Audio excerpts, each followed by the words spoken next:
Hello, everyone. Welcome to another episode of the Truth of Therapy Sessions. What am I on now? Number 48. God, I'm old. I've been doing this for way too long. Right, guys. Well, I got a special show for you guys today. I've got a guest, two guests, in fact. You may know them. You may have heard of them before.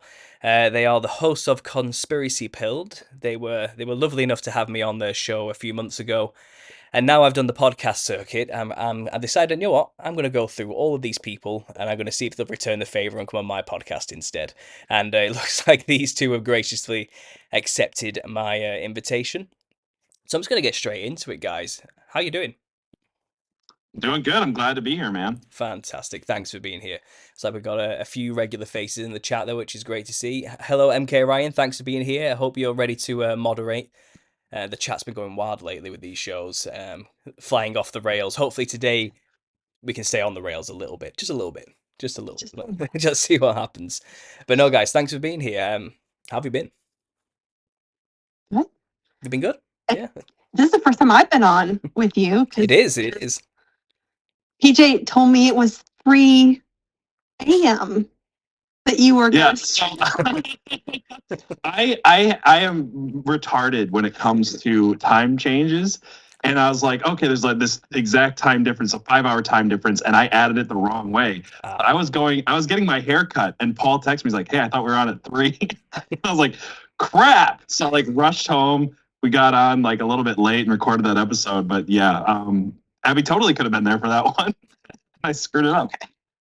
So these things happen. Honestly, you guys are not the first to make a drastic error when it comes to the time zone differences. We're talking honestly. I actually expect it, which is why I should have messaged you an hour before like I normally do, but I just thought, you know, he seems like a professional guy. I'm sure he'll get it right this time. But yeah, I seem that way to some, but clearly, you never know. It's that one thing. No matter how long I've been podcasting with people from different parts of America, different parts of the world, I can never get the time stuff right. And usually Abby's kind of my brain when it comes to like dates and times and stuff. Like she'll literally text me and she'll be like, hey, you know, we have a thing in 5 minutes. I'm like, I do now. So Abby's the brains of the operation is what you're telling me there. She's you know, I like to think of it as my secretary. You know, she kind of keeps me on. I'm the mastermind. Yeah. Is I think more appropriate.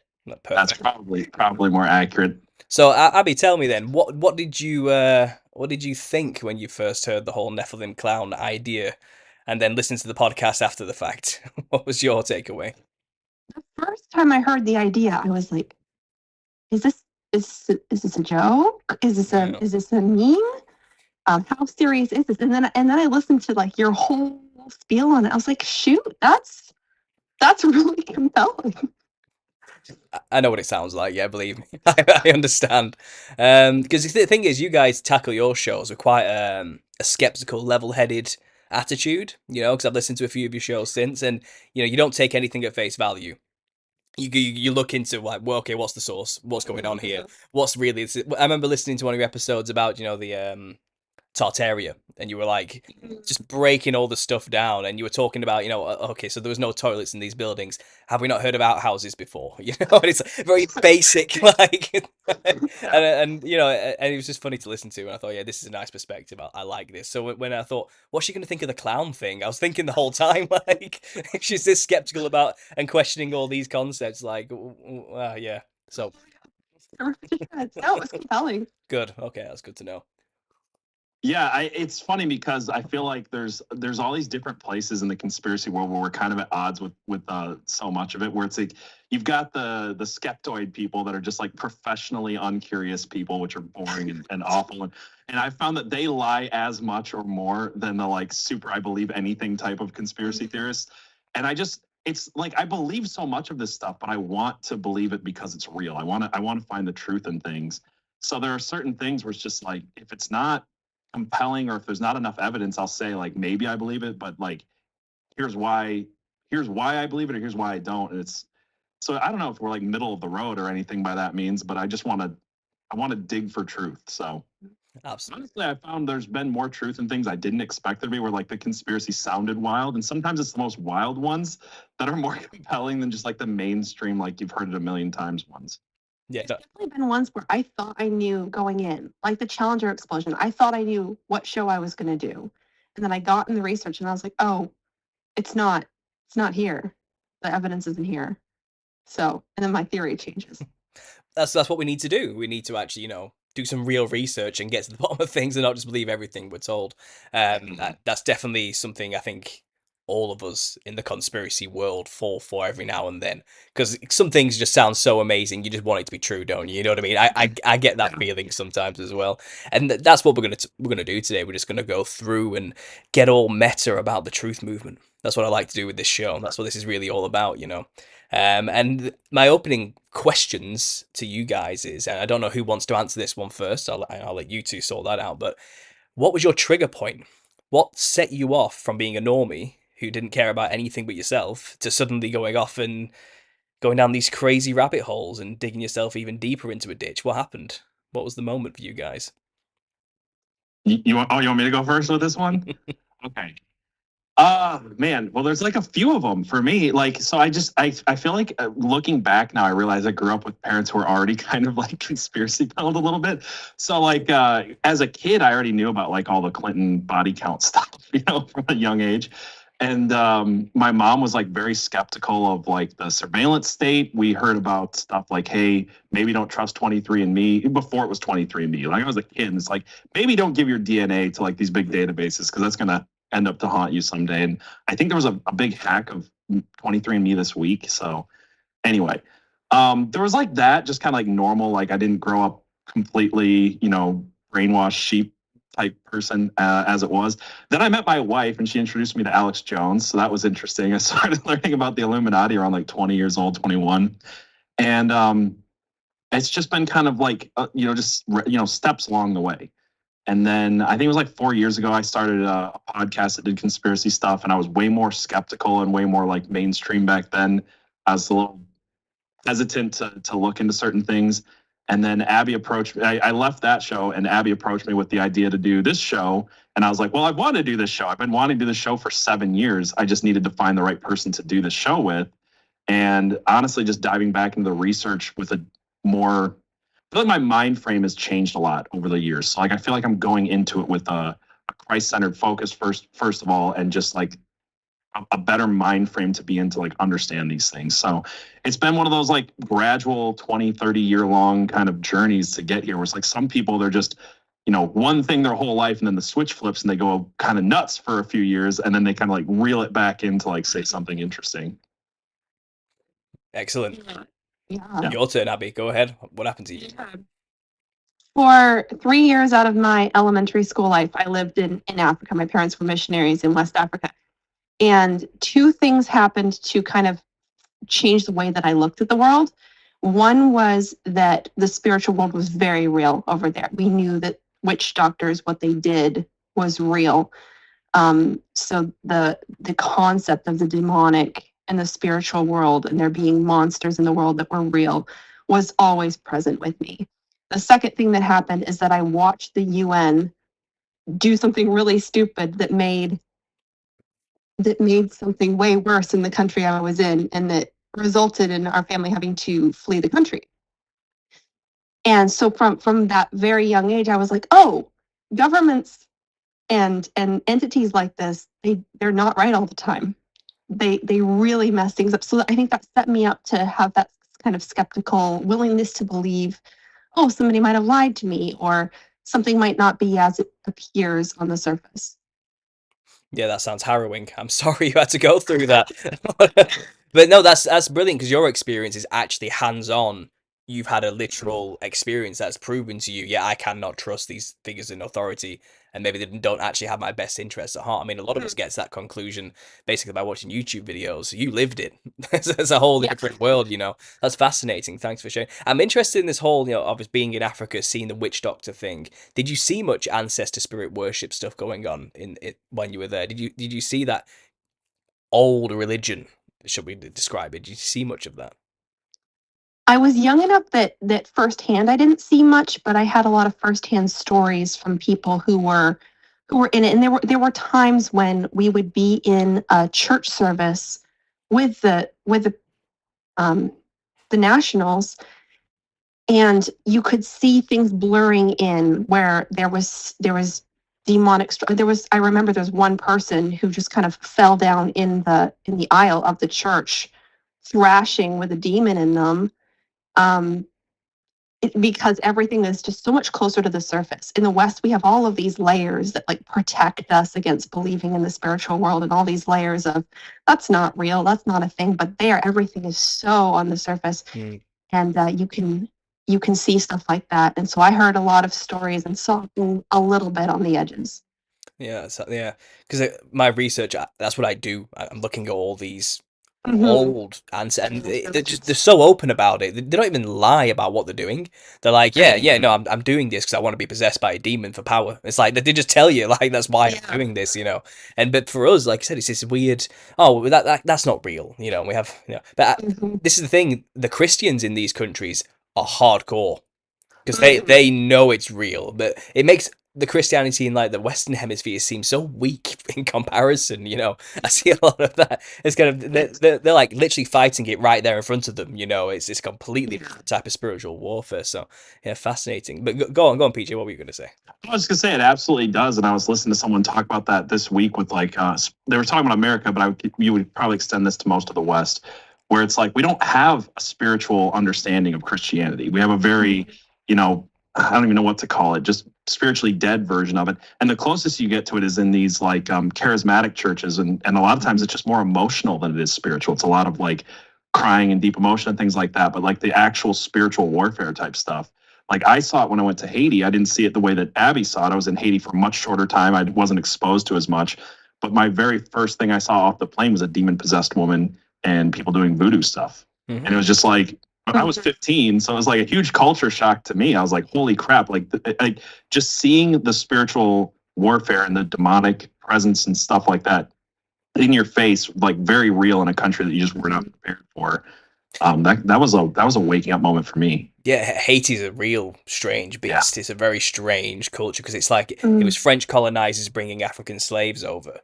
They brought with them some kind of a heavy Freemasonic influence with them as well, along with a strong Catholic influence from just French Catholicism. Mixed, and the slaves kind of mixed that with their own African ancestor spirit worship type religions, and it became this trifecta of Freemasonic, Catholic, voodoo, and it was just such a strange. Yeah. They used these like Freemason symbols mixed with Catholic icon worship, along with ancestor spirit worship, and these rituals. And I heard a story while doing my research on it for an episode because they have the Hatman character there, don't they? You know, the Barons Demodie and Papa Legba and all these type of characters are part of the Guide family Iwars, and it gets really complicated. They have so many gods. But I believe the story was that to get control over the island from the colonizers, it said that they made a deal with the devil, basically. And that's the argument. And the Christians of Haiti say this all the time. Like, this is a cursed island. This island is run by the devil because of a deal made by these people in the past. You know, it's rife with demon worship. So God knows what you saw when you went there. This is miles away from me. I'm in Europe. I'm in England. I'll never get to Haiti. You know what I mean? But yeah, I can't imagine the type of things you saw. Cursed country is right, I would say. And I had family that was there when the earthquakes happened. I've had a grandfather who's been there. I think he went 30 years in a row. I've had I think every one of my uncles has been there. A lot of my cousins have been there. My sisters have been there a couple of times each. And the stories that come out of that place are just insane. Yeah, but it did suffer quite a lot. Was it a hurricane? Is that what it was? An earthquake. Yeah. It was an earthquake, wasn't it? Yeah, I remember that was a big deal quite a few years ago, wasn't it? And the appeals that were going to try and help the people. But again, like, a lot of the Christians were saying this is because we're cursed. Like, this is our fault. We did this to ourselves, you know. And again, to us Westerners, we think that's just silly or whatever. You know, it's just a natural disaster. But they take it very seriously. Like, they're in that spiritual warfare mindset about everything that happens to them, and it's fascinating. So you two were always primed to be what you are, is basically what you're telling me. You basically grew up to become this right now, someone who questions things, because that's not everyone's journey. 'Cause most people are basically ignorant to these type of things until they're not, and unfortunately they go insane, like you described. You know, they have that 3 years of pure insanity trying to square the craziness that they've just discovered, and they end up usually, you know, losing friends and family by just going on and on and on about the things they've learned obsessively, and the friends and family are like, whoa, this is crazy, and they start to type of like distance themselves from you and cut you off because it's like, I can't listen to this anymore. Did you have any of those moments yourself? Did you lose any friends and family in your journey, shall we say, to Yeah, do you want me to answer this first, Abby? Mm-hmm. Yeah, so this is interesting. I feel like everybody's had that moment. I just don't think that myself and probably Abby and other people who were, like you said, primed for this had that moment like the way that other people have, that were like completely like eyes closed for their entire life. They get their eyes open to something and they just literally go nuts. Mm-hmm. And it's something that we try to like work with other people on. We've talked to other people about. It's like, look, we've all been there, but like, it's okay. We're going to like not get black pilled about it. We'll talk through it. I didn't get like that, but there have been like different moments where I was like, I realized when I was talking to people, I was like, I've got to figure out a way to have conversations with people that are like not driving them off. And it's been a weird one for me, like right now, because like I've been driving truck for 8 years now. I'm finally at this point with what we're doing with Conspiracy Pub where I'm taking less hours at work and I'm putting more hours into this. And I'm going, you know, it's Christmas and I've been going to family gatherings and things like that. And I'm realizing it's really hard to talk to people about what I do for work, because it's like, do I just say, yeah, I keep driving, you know, I'm driving truck, or do I like actually want to talk about the thing that I'm interested in, the thing that's like the most important thing to me right now?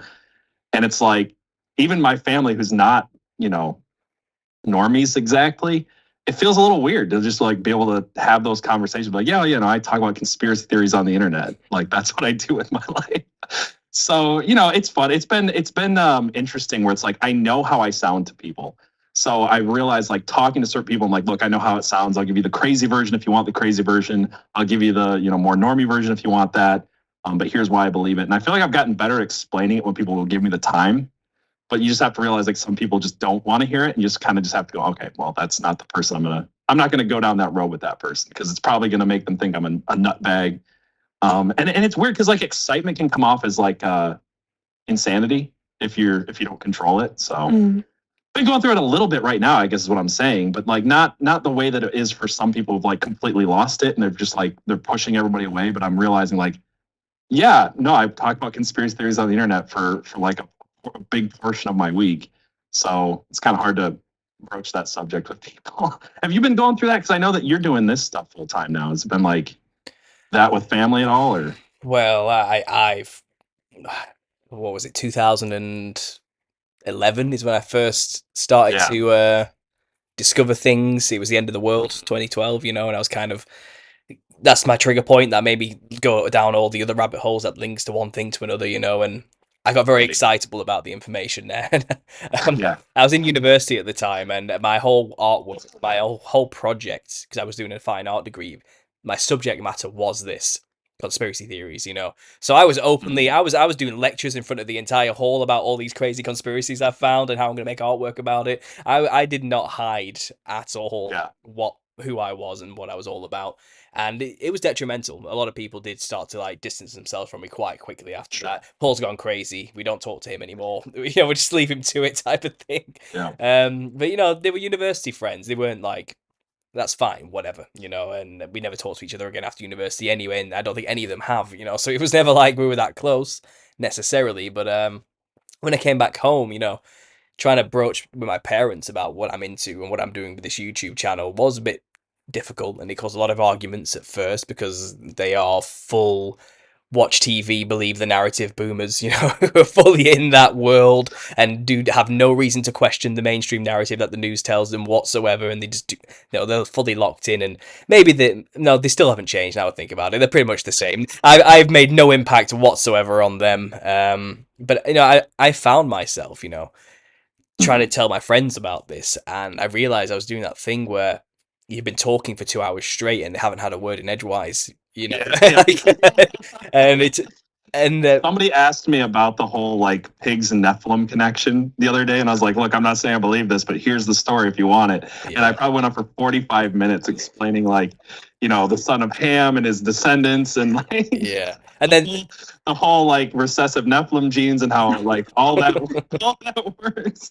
And they were receptive to it. They thought it was interesting. It was like, I'm sorry, I know this is a long explanation, but you asked me for it. It's like, and I bet they're like, Whoa. Just back up. Who's Ham? You know, they probably starts with that, doesn't it? Like, yeah, exactly. You forget that other people don't have the context to understand anything you're about to say. They know nothing about anything. That's why the explanations are long, because you have to give them the context. It's like a podcast worth of explanation for like one point. Well, this is, I kind of learned, you know, you can't convey this information to anybody. You literally you don't have the time to lay the context down, and if you do try, you will look and sound insane because you do have to say a lot, you know. And I got to the point personally where it's like, okay, so I've learned some stuff by making the mistakes. So I've made a series called Tips for Truthers, which is about, you know, learn when to shut up sometimes. Understand you're not going to be able to save everybody, and it's just things you've learned along the way to make you. Because the main thing I learned, which is what I say a lot, is, you know, you're kind of an ambassador for the truth now you know this stuff. You represent us as a culture. And if you look and sound crazy, you're going to make the rest of us look and sound crazy. You're going to have to learn to say this information in a way that people are going to be more receptive to it. And people buy people, they don't buy products. And it's the same with information. You know, they don't care about the information necessarily. They're looking at you, saying it to them and thinking, do I want to end up like this guy? But you know, that's really what the thinking, you know. So if you come across as the crazy, wild-eyed conspiracy theorist, they're gonna be like, I don't want anything to do with this information. Stay away from me, and that's it. You know, locked off. So that's kind of where I've come at it from. You know, it sounds to me like you're dealing with the workplace issue right now. It's I found, just don't bring it up at work. Just pretend you do something. I definitely don't bring it up. I go out of my way to make sure people at work do not know what I do outside of work. Yeah, because I almost got fired from my channel when I was a manager. I was a manager at Aldi, you see, and I just got the position of management, and then my new store didn't know anything about who I was. A staff member from my old store came and did a shift there for a day and told everybody about who I was and what I do in my YouTube. And I was hoping none of these new people would find that out, you know. But they did, and then I was sat down. It says you can't be a manager and have this YouTube channel. That's how bad it is. So it's best just not to let them know, is what I'll say.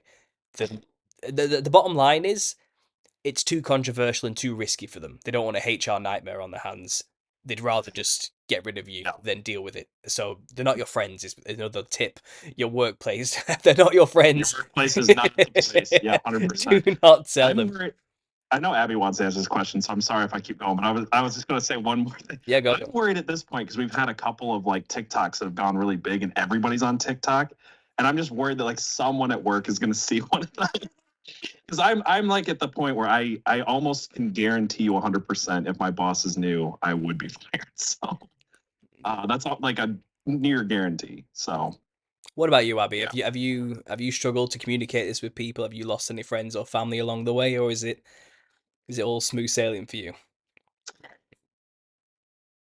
So, okay, a couple answers to this. Go. One is, I think that for a lot of people, it's that moment where you step outside of societal norms and you start going against the grain. I was never with the grain. So there's never been a moment where I was like, okay, I'm going to start looking ridiculous. I'm going to start being outside of what's acceptable. I always was. So that part, I haven't lost anybody because everyone has always known I'm weird, and I don't adhere to all of that. So, but I'm also, I don't care if people believe me or not. I think a lot of conspiracy people have this desperation to get other people on board.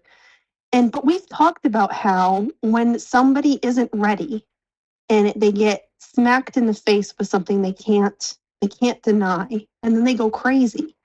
I don't want to make anyone go crazy. And so I have friends who are not into conspiracy theories at all. And I'll drop a little thing here and there. And if they want to talk about it, I'll talk about it. But I'm also not going to force it or try to push them hard, because I don't think the people who aren't ready should go down these rabbit holes. You need to be ready for it. No, I agree. I think it literally is like, you plant seeds, that's the best you can do. That's basically how you to summarize that, because I was never convinced of any of this stuff by somebody else. I had to go and do it for myself, and I think that's the principle we have to kind of apply to everybody else. Absolutely. I mean, I still struggle though. At the end of the day, and, Yep. I think there's this compulsion to want to help people. I think that's naturally the way we all end up, and it's like we just want people to see what we see for their own benefit. But maybe not everyone's. I kind of have this idea, this theory, that maybe some people just are not supposed to know. Like they're just it's not useful for them at all to know any of this. Like, because some people, at the end of the day, some people, have a hard life. They might have to look after somebody who's incredibly sick, or disabled, or something like that, or they might have something horrible going on in their own life that takes up literally 100% of their concentration. They don't have time to go into the Nephilim and the ancient giants of the past. They don't have time to even fit that in there. And I think we forget that. Other people have other things going on, and this is not the people end all. I think it's go ahead. It's such an interesting point too, because I feel like that's always been my calling in whatever type of ministry that I've worked in. And this is a type of ministry for us. Like we've had, and you know it too, Paul, because you've seen it, but like there are people who have come to us and said, hey, I'm going to Bible study now, I'm going to church again, I'm reading my Bible again, all these things, because what we keep finding is all of this is at its core, it's spiritual warfare, like all the different stuff, whether it's government conspiracies, whether it's Nephilim stuff, it all comes back to like people are actually worshiping Satan, or people are going to worship God, and it's going to determine their life and the course of the world in so many ways. So like in that, I agree. I want to reach people, but I also have felt like forever what I want to do is reach out to the people who are not already kind of just okay. You know what I mean? It's like you go to church and these people like they, husband, wife, kid, good job. They're teaching them good moral values and things like that. That's just not the people I'm going to reach. Like they're probably the ones who are going to shun what we're talking about the most. And I also feel like they probably don't need it. Like they probably don't need to know this stuff, right? Like they've already kind of got like that good trajectory. They're going to raise good kids, and all that stuff. And it's something I've taken a lot of flack and criticism for over the years with different stuff I've done. It started in music. I was playing in a band. We were a bunch of Christian dudes playing metal. And we played venues that were literally satanic hangouts. And we gave Bibles to people at satanic hangouts. And our church, the church I grew up in, basically shunned me and almost kicked me out for it. And I'm like, yeah, but like you don't realize, like you're not reaching these people. I'm reaching these people. There's people who are meeting with me after the show that we're praying together, we're doing good stuff. That was a dude who was literally smoking weed at the back of a satanic hangout last week. So like those are the people that I have a heart for. So I think you're right. I think some people just don't need to know, and that's fine. Yeah, well, it's a hard lesson for a lot of people. I mean, for us, it seems like we've got it, guys. We're down. We know what we're doing, But unfortunately, again, I see a lot of it. I get a lot of people telling me, I wish I knew this stuff 20 years ago. It's kind of too late for a lot of people. Bridges have been burnt, type of thing, and do you have any advice on how to rebuild these bridges with people? What would you say? Because I tell people, you need to basically just not talk about this stuff with them and find a way to stay grounded. Like, talk with people about something normal that has nothing to do with conspiracy regularly, to remember what it's like to be a normal person who doesn't think about these things. When you are at work, for example, just be at work with your work friends and do the job. Not everything has to be you know the line to you, right? You know this latest thing in the news, and you don't have to bring that into the workplace. Get hobbies, meet people who are just in the world, if you want to call it anything, and just be there. But then the response I get is anger at even suggesting you do such a thing. It's like, no. It's like, people get angry at me for saying the same thing. It's like, no, they're stupid sheeple. They're idiots who are lost in the world. They're in the Matrix and I'm out of it. It's kind of like I'm better than them type of attitude. And they're just idiots. Why should I bring myself down to their level? And it's kind of, that is just the worst possible way of like being as a person. Do you see this yourself? Do you have this, do you see people reacting in the same way? Yeah. Go ahead first, Abby. I always start with where the person is. So there's always an entry point. Like in politics, there are people who are like, I totally believe that the government killed a bunch of people with a certain virus that can't be named, but I don't believe the government killed a bunch of people in 9/11. And I'm like, but you don't believe that you agree with me that they're evil enough to do that. And that's the biggest hurdle to get over, right? With 9/11 is that, well, they would never do that. Well, yes, they would. And we both agree that they would. So I start with wherever they're already at and just ask them to take one little step. And it's usually a joke. I'm usually like, But don't you think you could just one little tiny step further, ha ha ha ha.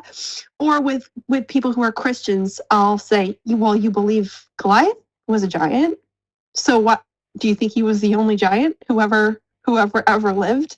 And just those little questions or little pokes, and then if they're willing, then we can walk farther, and if they're not, I can be like, okay, well, we can change the subject. And like you said, just be a normal person in the real world, because it doesn't have to be my whole personality that I'm trying to get people to believe these things that I comfortably believe. Yeah.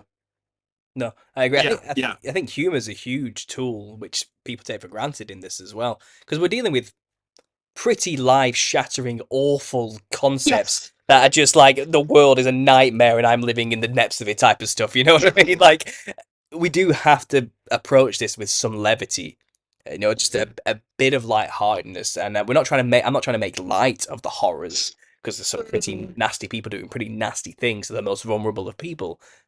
That's clear, you know. But I don't feel like anybody was ever reached by screaming at them with a megaphone about how awful the reality is into living, you know. And I think your show in particular is full of humor, you know, and you have such a strong following because of it. I think that's where the secret lies to get this information out. You know, let's basically train ourselves to be comedians, basically.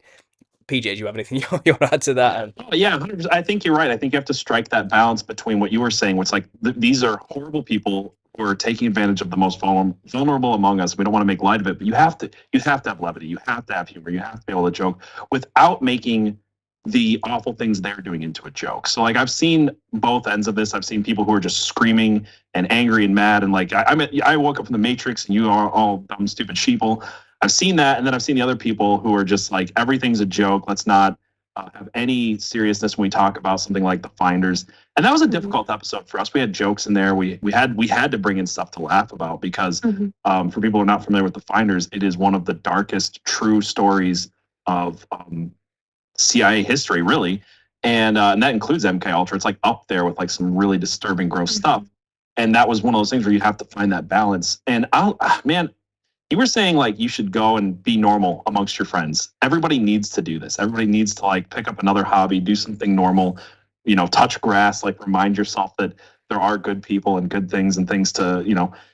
But I've met those people who are just like, that is like the ultimate sin to them. It's like if you ever don't have like your mind constantly like in the dark, like black pilled, like everything's awful and terrible and demonic and we can't laugh or smile or anything, they're not even fun to talk to in this community. Never. Like we get messages from people who send us really good information. I'll be like, hey, thank you. And I'll try to have a conversation with them because look, I'm sorry if you've messaged me and I didn't get back to you right away. We get a lot of messages. I try my best to like strike up conversations with people.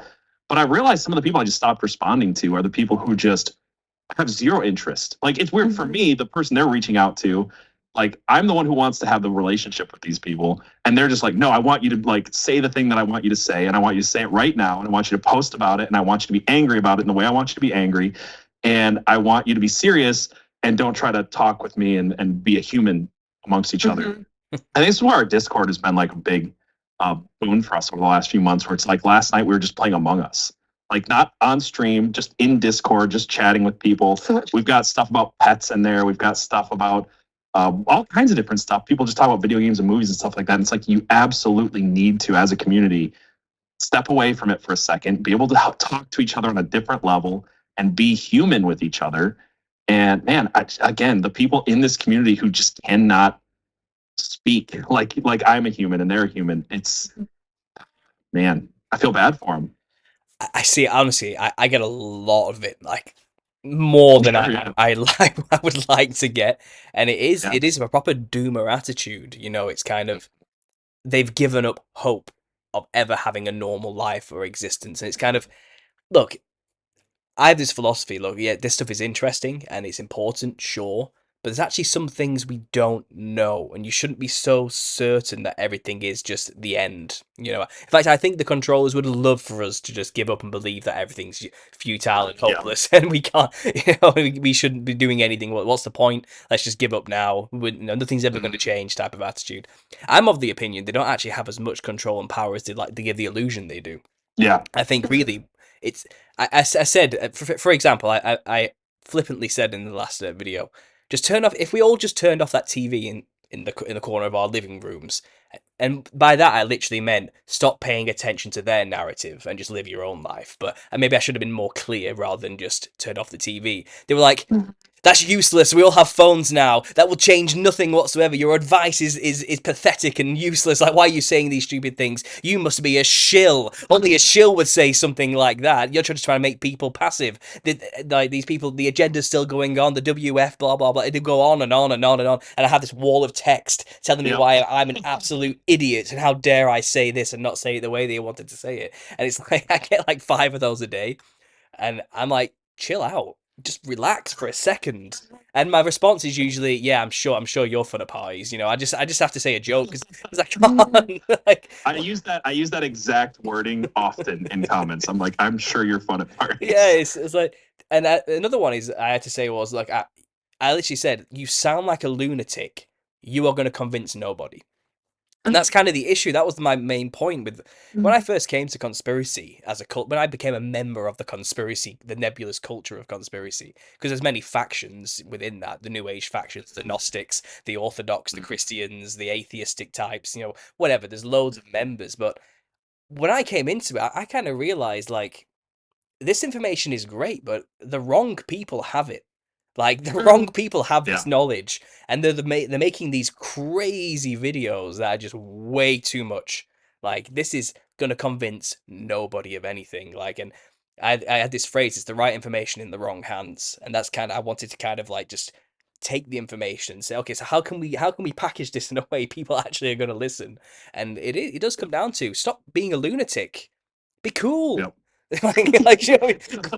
Just be cool, man. Like relax, have a laugh with it. Don't take it too seriously because you lose people lose themselves, and They do.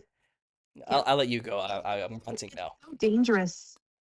I think it's so dangerous to walk down these paths, and I think that we, as much as we want to not be alone in knowing, we vastly underestimate how irresponsible it is to drag somebody along with us if we aren't able to also help them cope with it. And I know that that's been something on our show. I think the Finders was the most hard one, where I felt the most ill-equipped to help the audience cope with the information we were giving them. But that's always been the goal. And we've talked a lot about it's a joke on the channel now, being unhinged or what you hanging on to one hinge. But you can't go exploring in the dark without some sort of tether, or else you'll just get lost down there. And I think that so many people in the conspiracy community are just lost down there in the dark, and they're angry, and they're just desperate to get somebody to be there with them, without regard to trying to keep people safe. And I think about that. I think about that a lot. I would rather be alone down here than drag somebody down and have them not able to cope with it. Do you think that some of these people have put themselves in their own like Plato's cave scenario? It's like they left one cave and they went into another one with like no light at all. No, like that's the thing, right? Is like that's the way I look at it too. Is like I want to bring a light with me, and that light is my faith in Christ. That light is like what's going to illuminate how I look at things. And it's crazy, some people get mad at that. They're like, "Oh, you're looking at it through this one lens, and therefore you're going to miss stuff." And I'm like, man, every time that I'm like, this doesn't make sense to me. That information seems to point here, but I know my faith says this, and I just trust in the Lord. It becomes very clear that he was right the whole time and I was wrong. You know what I mean? So it's like I just keep relying on the thing that just keeps being true for 32 years of my life. But you go down there, you go into these rabbit holes with a light, you try to shine some light for people, and they're mad at you for it. It's like, no, I'm down here like exploring the depths with you, but I'm shedding light on some things that some people don't want that. They just want to be alone in the dark. They want to be in their own, like, I don't know. Is it like Plato's cave? I don't know if that's like too much, Well, they're just like, they don't want to see things anymore. They just want to like live in this hole. I don't know. I think it's just nihilism. I think it's just right. It's just nihilism. I think they're straight they've just given up, and all is hopeless, all is lost. Everyone's stupid but me. What's the point? I'm just gonna lock myself in a dark cave and I'll save myself kind of attitude. People don't want to save you. A savior's too easy, and I think people want complicated solutions because it makes them feel special once they get. I don't know what it is. On this subject, actually, we're all Christians here. I think, whatever, to whatever level that is, but Have you guys noticed? This is something I've just noticed recently. First of all, I took a break for 5 years, came back at the start of this year. Gnostics are everywhere.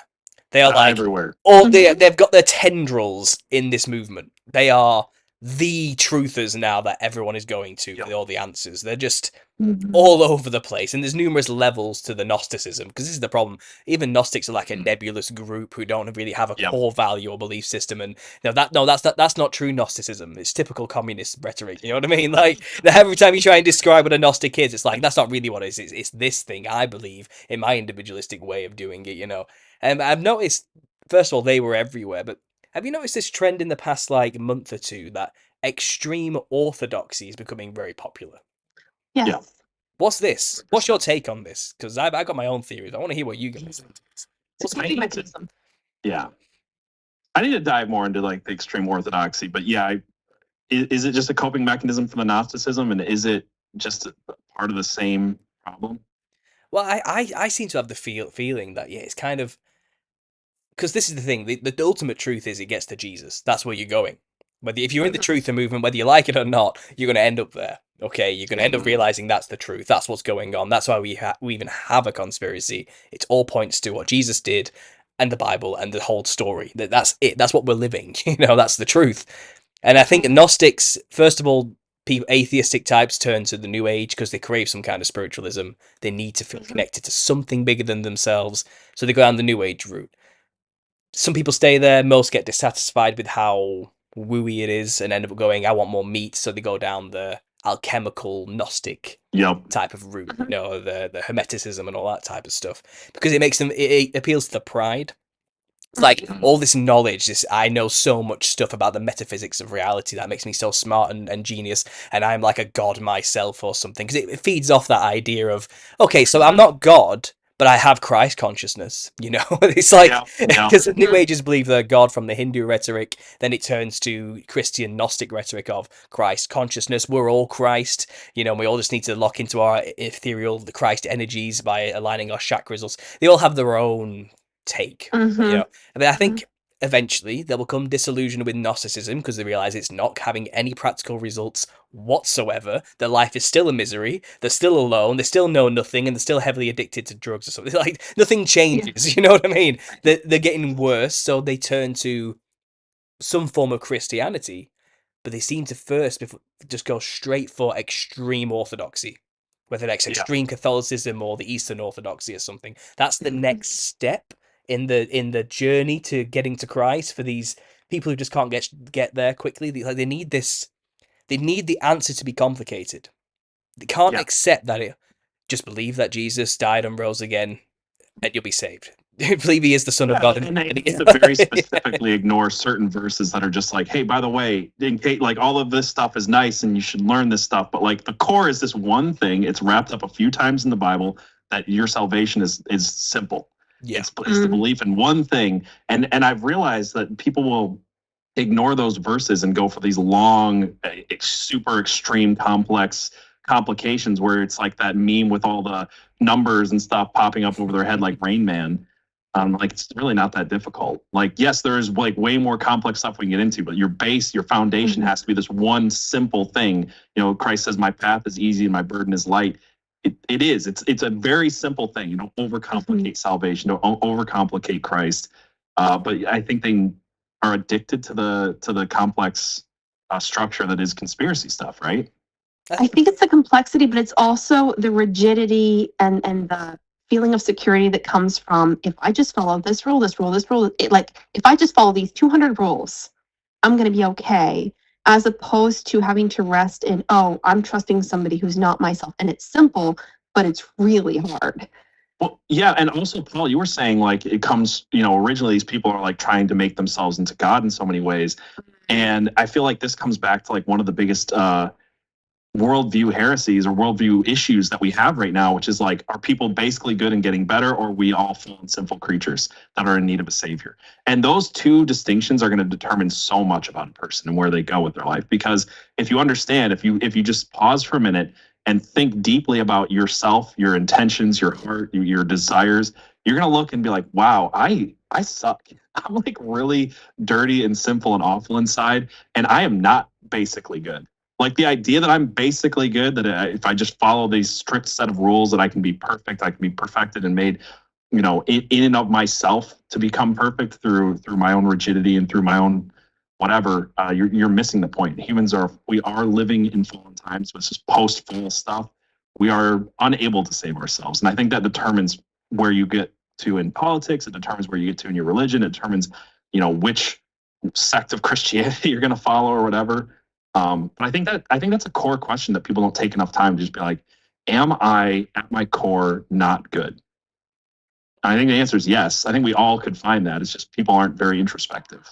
Mm-hmm. Absolutely. Yeah. Well, it's all fundamentally the denial to even want to ask that question. It's pride seems to be the sin of our generation at this age. Well, maybe it's just mankind's problem forever, to be honest, but it feels very prevalent this day and age. That, like I said, it has to be a complicated answer, and I need to be smart enough to understand the knowledge. It can't just be as simple as I have to put my faith in somebody else and it's done. I have to get there myself. It's a very a me-centric type of religion appeals to that mindset, and more so. I mean, you'll find, like, you have to be like a child again, is how it's described. You got to be that innocence, that wide-eyed wonder of, okay, I'm going to trust in the thing bigger and better than me type of. And I heard this really interesting phrase the other day. I don't know who said it, and maybe I'm going to butcher it right now, but it's something like mankind's issue is that we've been given free will, but the path God has laid out for us is the best path to take. Yeah. Do you know what I mean? But we've been given free will to choose, and we can't. We're still angry that. But if you just follow the path God's laid out, you're not going to get anything better. But you've got free will to choose otherwise, and that's people wrestling with that all the time. I feel like it is, and you're either going that way in what God's laid out for you, and you'll realize this is the perfect life I've always wanted. He's already mapped it out for me, or you can go your own way and see where that leads you. And it's usually, obviously, like death and destruction. It's a broad path and all that type of stuff. And I just don't. It's definitely a problem of our generation. I don't know. Maybe the internet has something to do with it, with all this knowledge everywhere now. I don't know, but well, it's seeped into Christian thinking too. This idea that like we're basically good, that we're wonderful people. This whole like radical self-love nonsense that you see the Instagram posts. Like, if you're reading this post, you're a beautiful, wonderful, amazing person who deserves love and respect. I'm like, maybe they're not. Maybe, like, I've literally commented on people's posts. I'm like, you realize that politicians and lawyers are on Twitter, right? Like, there are not good people here reading your. There's people who talk in movie theaters that are reading this tweet right now.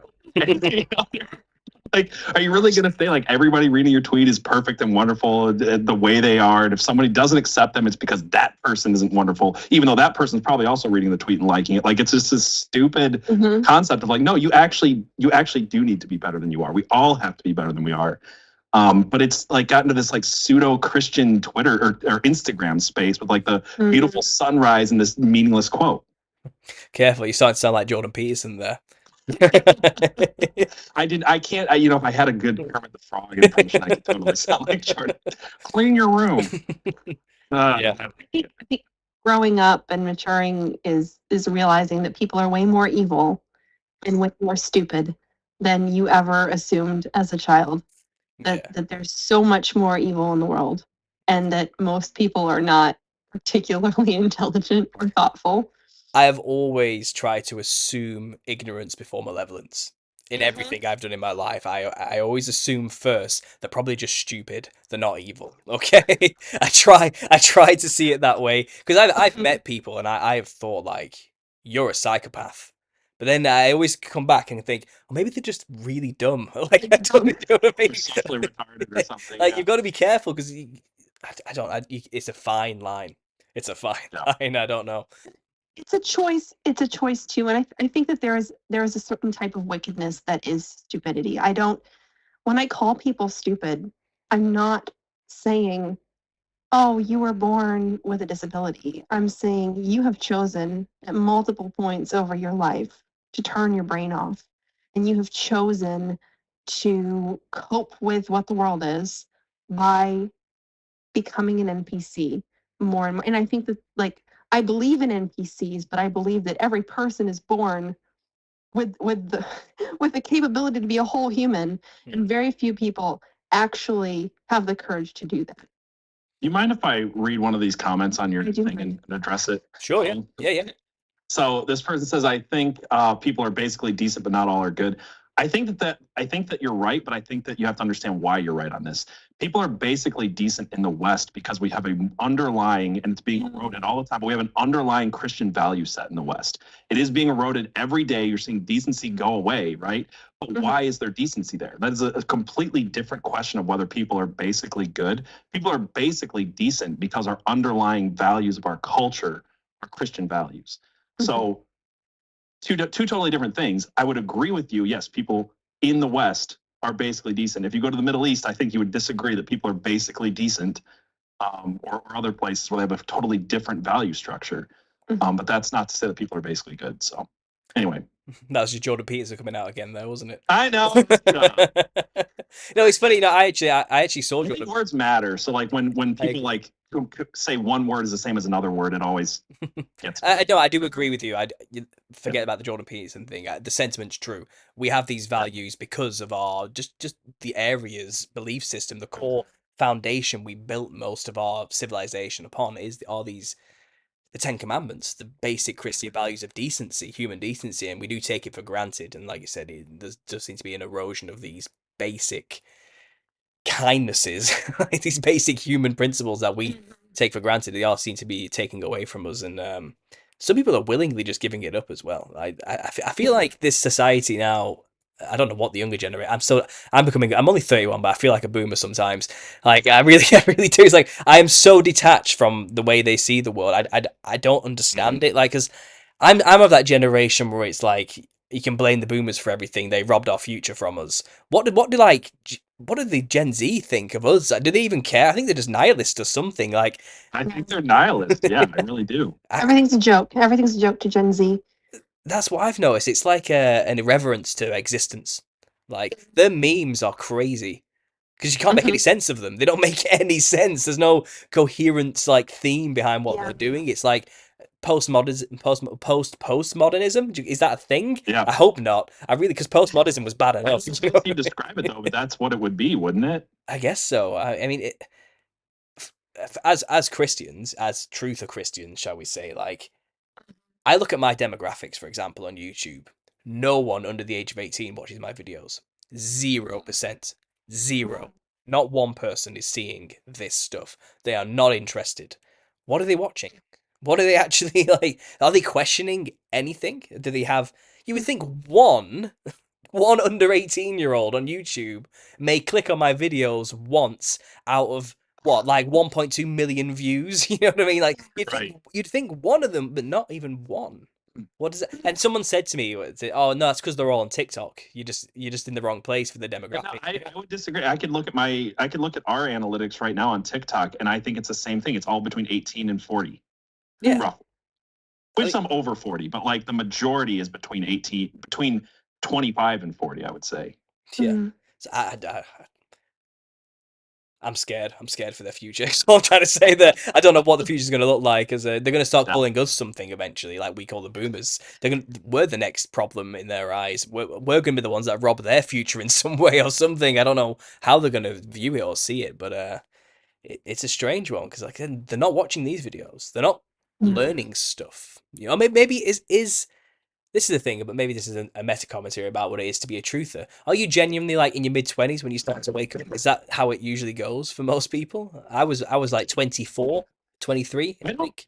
Yeah, you know what? I actually think you might be onto something though, because I think that it might not just be specific to this generation, that people in school have been taught, in government schools, think that education is lame and sucks.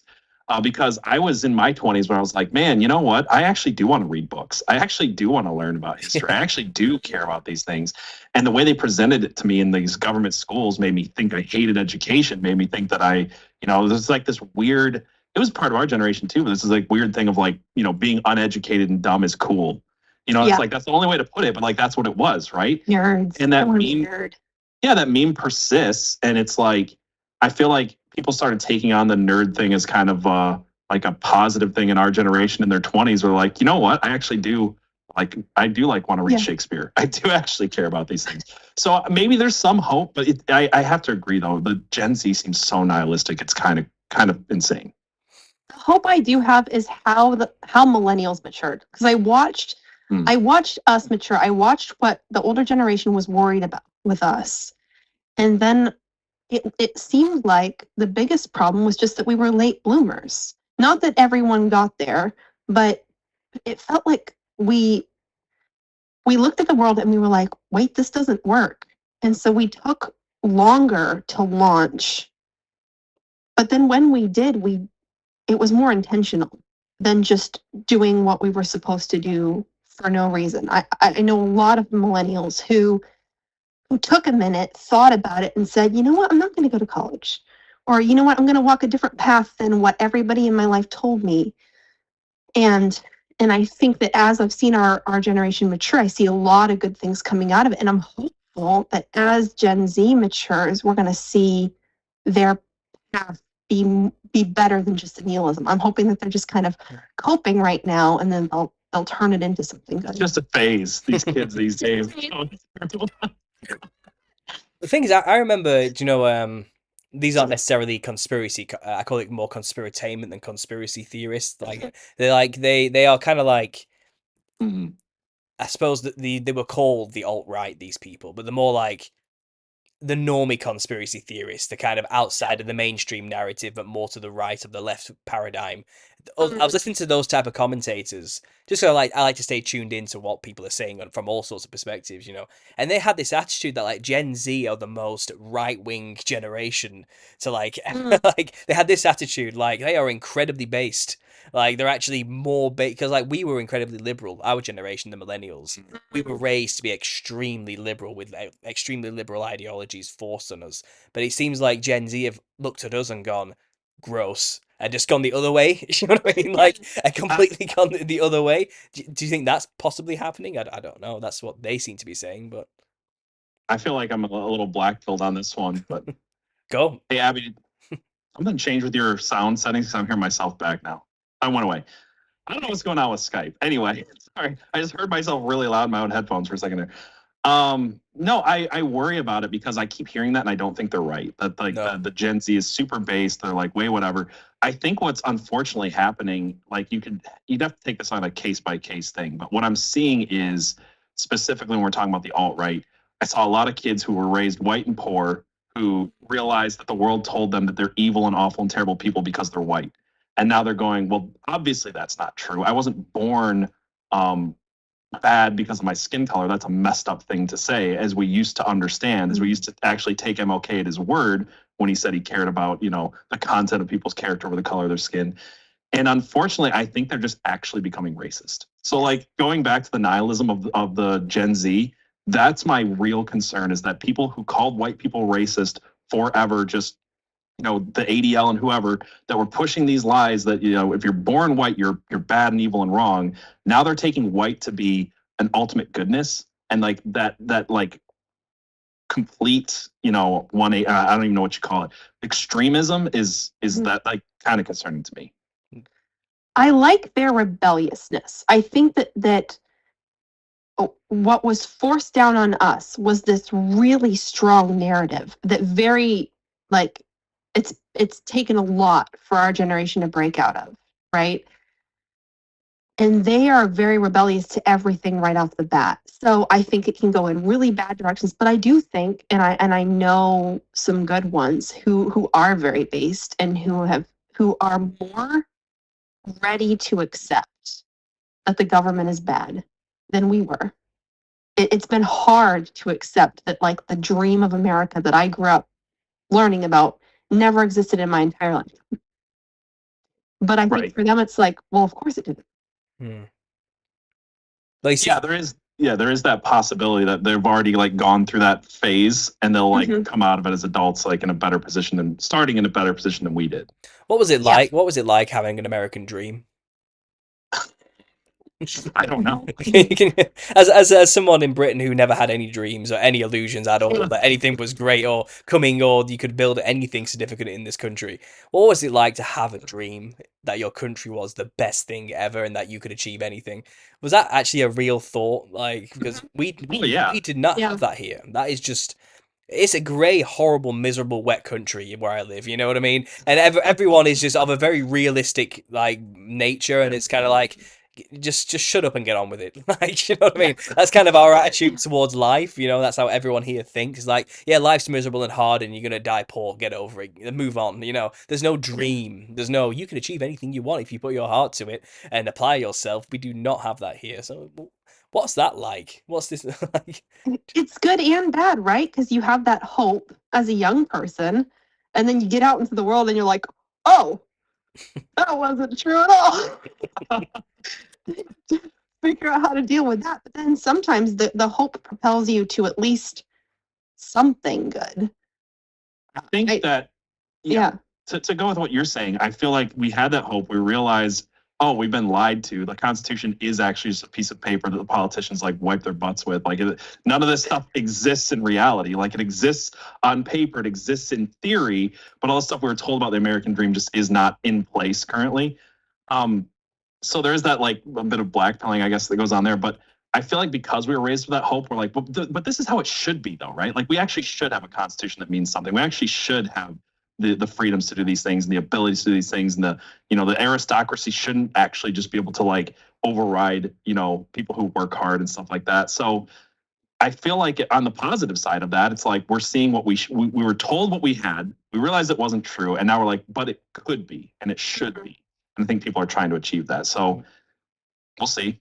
Yeah, like maybe I have to fight harder for it than I thought or hoped, but I can still get somewhere. Yeah, I mean, the drunk wedding photographer says here in the comments, the American dream is real for him. He would never have been able to be a wedding photographer in Mexico, and he's now made it a business for himself as a successful wedding photographer. And that was the American dream for him coming to fruition. It's obviously that dream of going to a better land with more opportunities, and clearly the opportunities are there. But I think it's maybe a disillusion from what I'm hearing of non-immigrant Americans. It seems like they're disillusioned with the concept of an American dream. And I'm not, what can I say about American politics? I am so far removed. I really try not to get into that, and you can give me insight into these type of things. But clearly, what I'm hearing is it works for some, and clearly the system's failing people in other places. Maybe it has something to do with the fact that you're a huge country. Like one state is like 5 times the size of England. You know what I mean? And you all have your own governments, don't you? Smaller governments within bigger governments, and different laws. Maybe that has a lot to do with it. Maybe it's just country's too complicated to cohesively maintain a narrative or something. I don't know what it is. Do you have any insight into that before we move on? Yeah, I mean, in certain states, the American dream is definitely more possible in other states. I don't want to say the American dream is a complete farce and that you can't achieve things here. I owned a house before I was 30. We're able to. My wife and I have been able to live off of one income. There are things like that. I just feel like as a native-born American, there are things you are told about your country that are just not true, and waking up to that's hard. It's still better than so many other places in the world. I don't want to sound like one of those people that's like, oh, America's the worst, trashiest, terrible country ever, and there's no opportunity, there's nothing here. But just there's aspects of it that, again, I was saying the Constitution earlier. It's like we keep hearing this left-right paradigm of the left says, the Constitution is a living document. You can do whatever you want with it. It's just a piece of paper. And the right says, no, it's the law of the land, and it means something, and all this stuff. And I'm like, I'd love if that was true. But unfortunately, we're watching in real time people break the Constitution at the highest levels of government and no one do anything about it. So in practice, the Constitution is just a piece of paper. And if you have if you have the balls and you have, the narrative, you can do whatever you want with it. And no one will oppose you in any real way. So like, that's kind of more, I guess, what I'm talking about, is it not being real in the way we thought it was. There's still opportunity here. The economy's getting worse, but it's probably still better than a lot of other places. Yeah. So it's always a comparison thing. I can hear all the black pillars out there screaming already. It's all controlled. You never had any control over your governments whatsoever. It's all Freemasonic theatre. There's nothing you can do about it. The Constitution is made up by Freemasons or something. I don't know. I can hear it all now already. But let's move on. Let's move on from politics. That goes nowhere good. One thing you mentioned earlier, Abby, which I thought was interesting, is the NPC concept. And I'm sure you both remember the whole literal NPC phenomena that was very short-lived. It lasted for about a month, the hype, and then it vanished. Do you remember that? Like people were literally making a lot of money. Is it still a thing? I don't know. I don't want to look, but people were pretending to be computer characters and getting a lot of money from this, And I I think I made a video saying, these are still people at the end of the day, okay? Because this is before this started to happen, all right? And I was making a remember episode. Do you remember when people started calling everyone NPCs? I was saying this is dehumanizing. You shouldn't be doing this. Like they're just people who are lost to the system. We've all kind of been there, and it's not fair to call them NPCs. We're all human. And then like a week later, that woman's out there going game and like licking ice cream and getting loads of money, Yeah. And then I made another video saying, yeah, I was wrong. These people are real. Never mind. Like they don't, like, they don't. Yeah, they take it all back. But what can be said for these people who have found some kind of peace in pretending to be a fictional character in a real world, in a sense, because you look at it and you think, oh, maybe they're just doing it for money, but some of them aren't making any money and are still doing it. What is this? What is this phenomenon? Do you have any insights into a retrospective insight into what happened there? What do you guys think? I love the people who are brave enough to be real people. And I love them very, very much. And whenever I find them, I don't want to let them go. But I know how hard it is to be this way, to live this way. And so I think that whenever I find someone who's not real and who's buried themselves in that, I wish they chose something different. But I get it, I guess.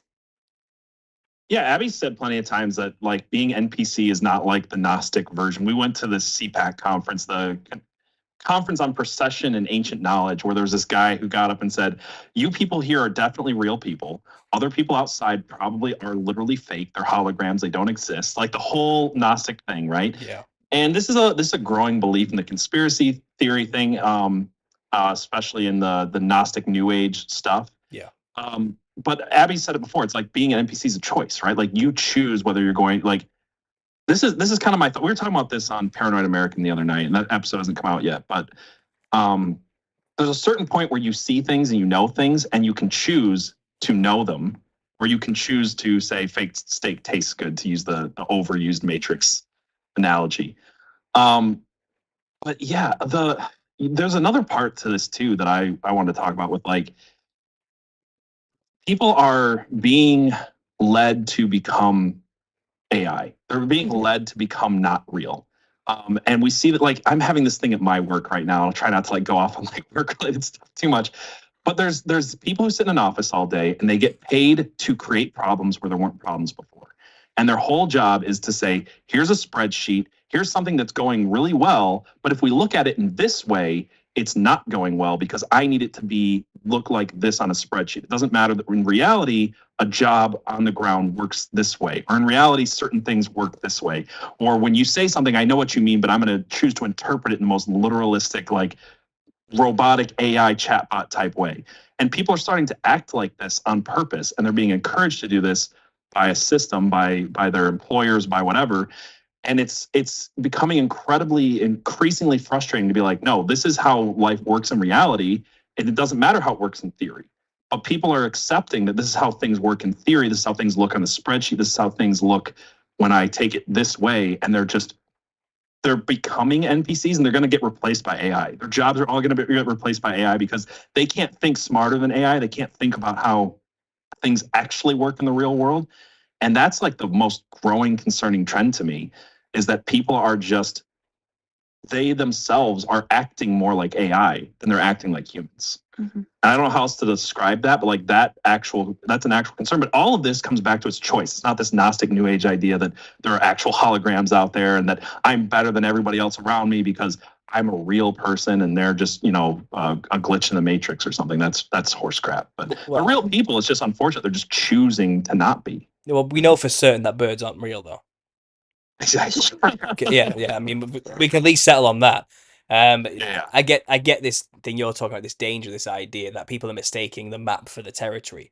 Like Yeah. the rules and logistics we have in place don't actually represent reality itself and people, you know. And I do think a lot of people are willing to follow the algorithms laid out in front of them rather than actually live in the real world and actually see how that the decisions affect people. So this robotic nature does seem to, I suppose in a way it's an easy way out for people to just become an AI because you don't have to think anymore.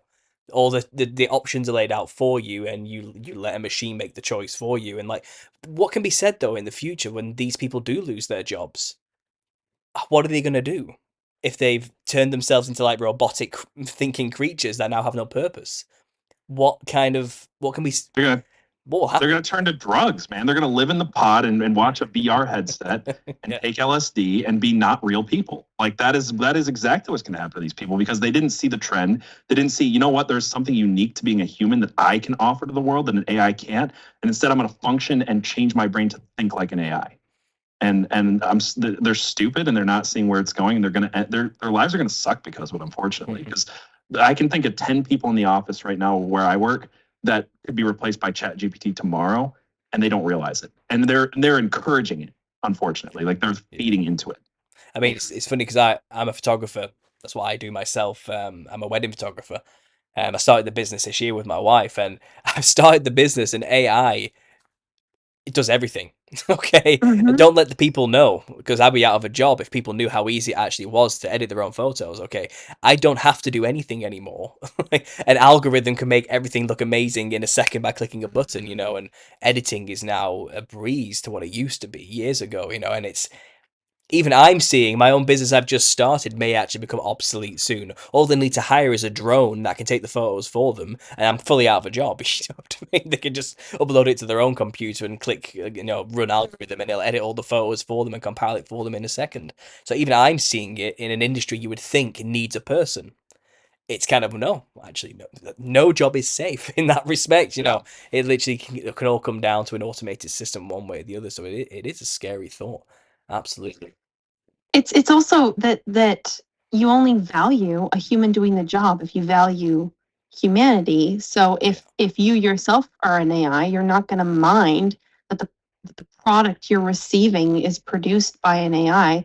Any real human is going to prefer a real human photographer till the end of time, right? But those are becoming more rare. But unfortunately, people just don't value humanity anymore. Like you said, they don't value humanity, so they're not opposed to this, and they'll only be opposed to it once it's their job. And it's like that whole, they came for them and I didn't do anything, and then they're going to come for my job. It's going to be like, oh, the end of the world. How could they replace me? Look, I'm a truck driver right now. Automated trucks are probably going to replace truck drivers. I can think of a million reasons why we shouldn't do it. And I don't want to feed into the system, but that is where it's heading. Well, do you on long haul drives, do you have to stop to sleep? Well, I don't do long haul trucking, but yes. Yeah, I'd stop for breaks and things like that. An automated truck doesn't have to. Well, that's an issue right there.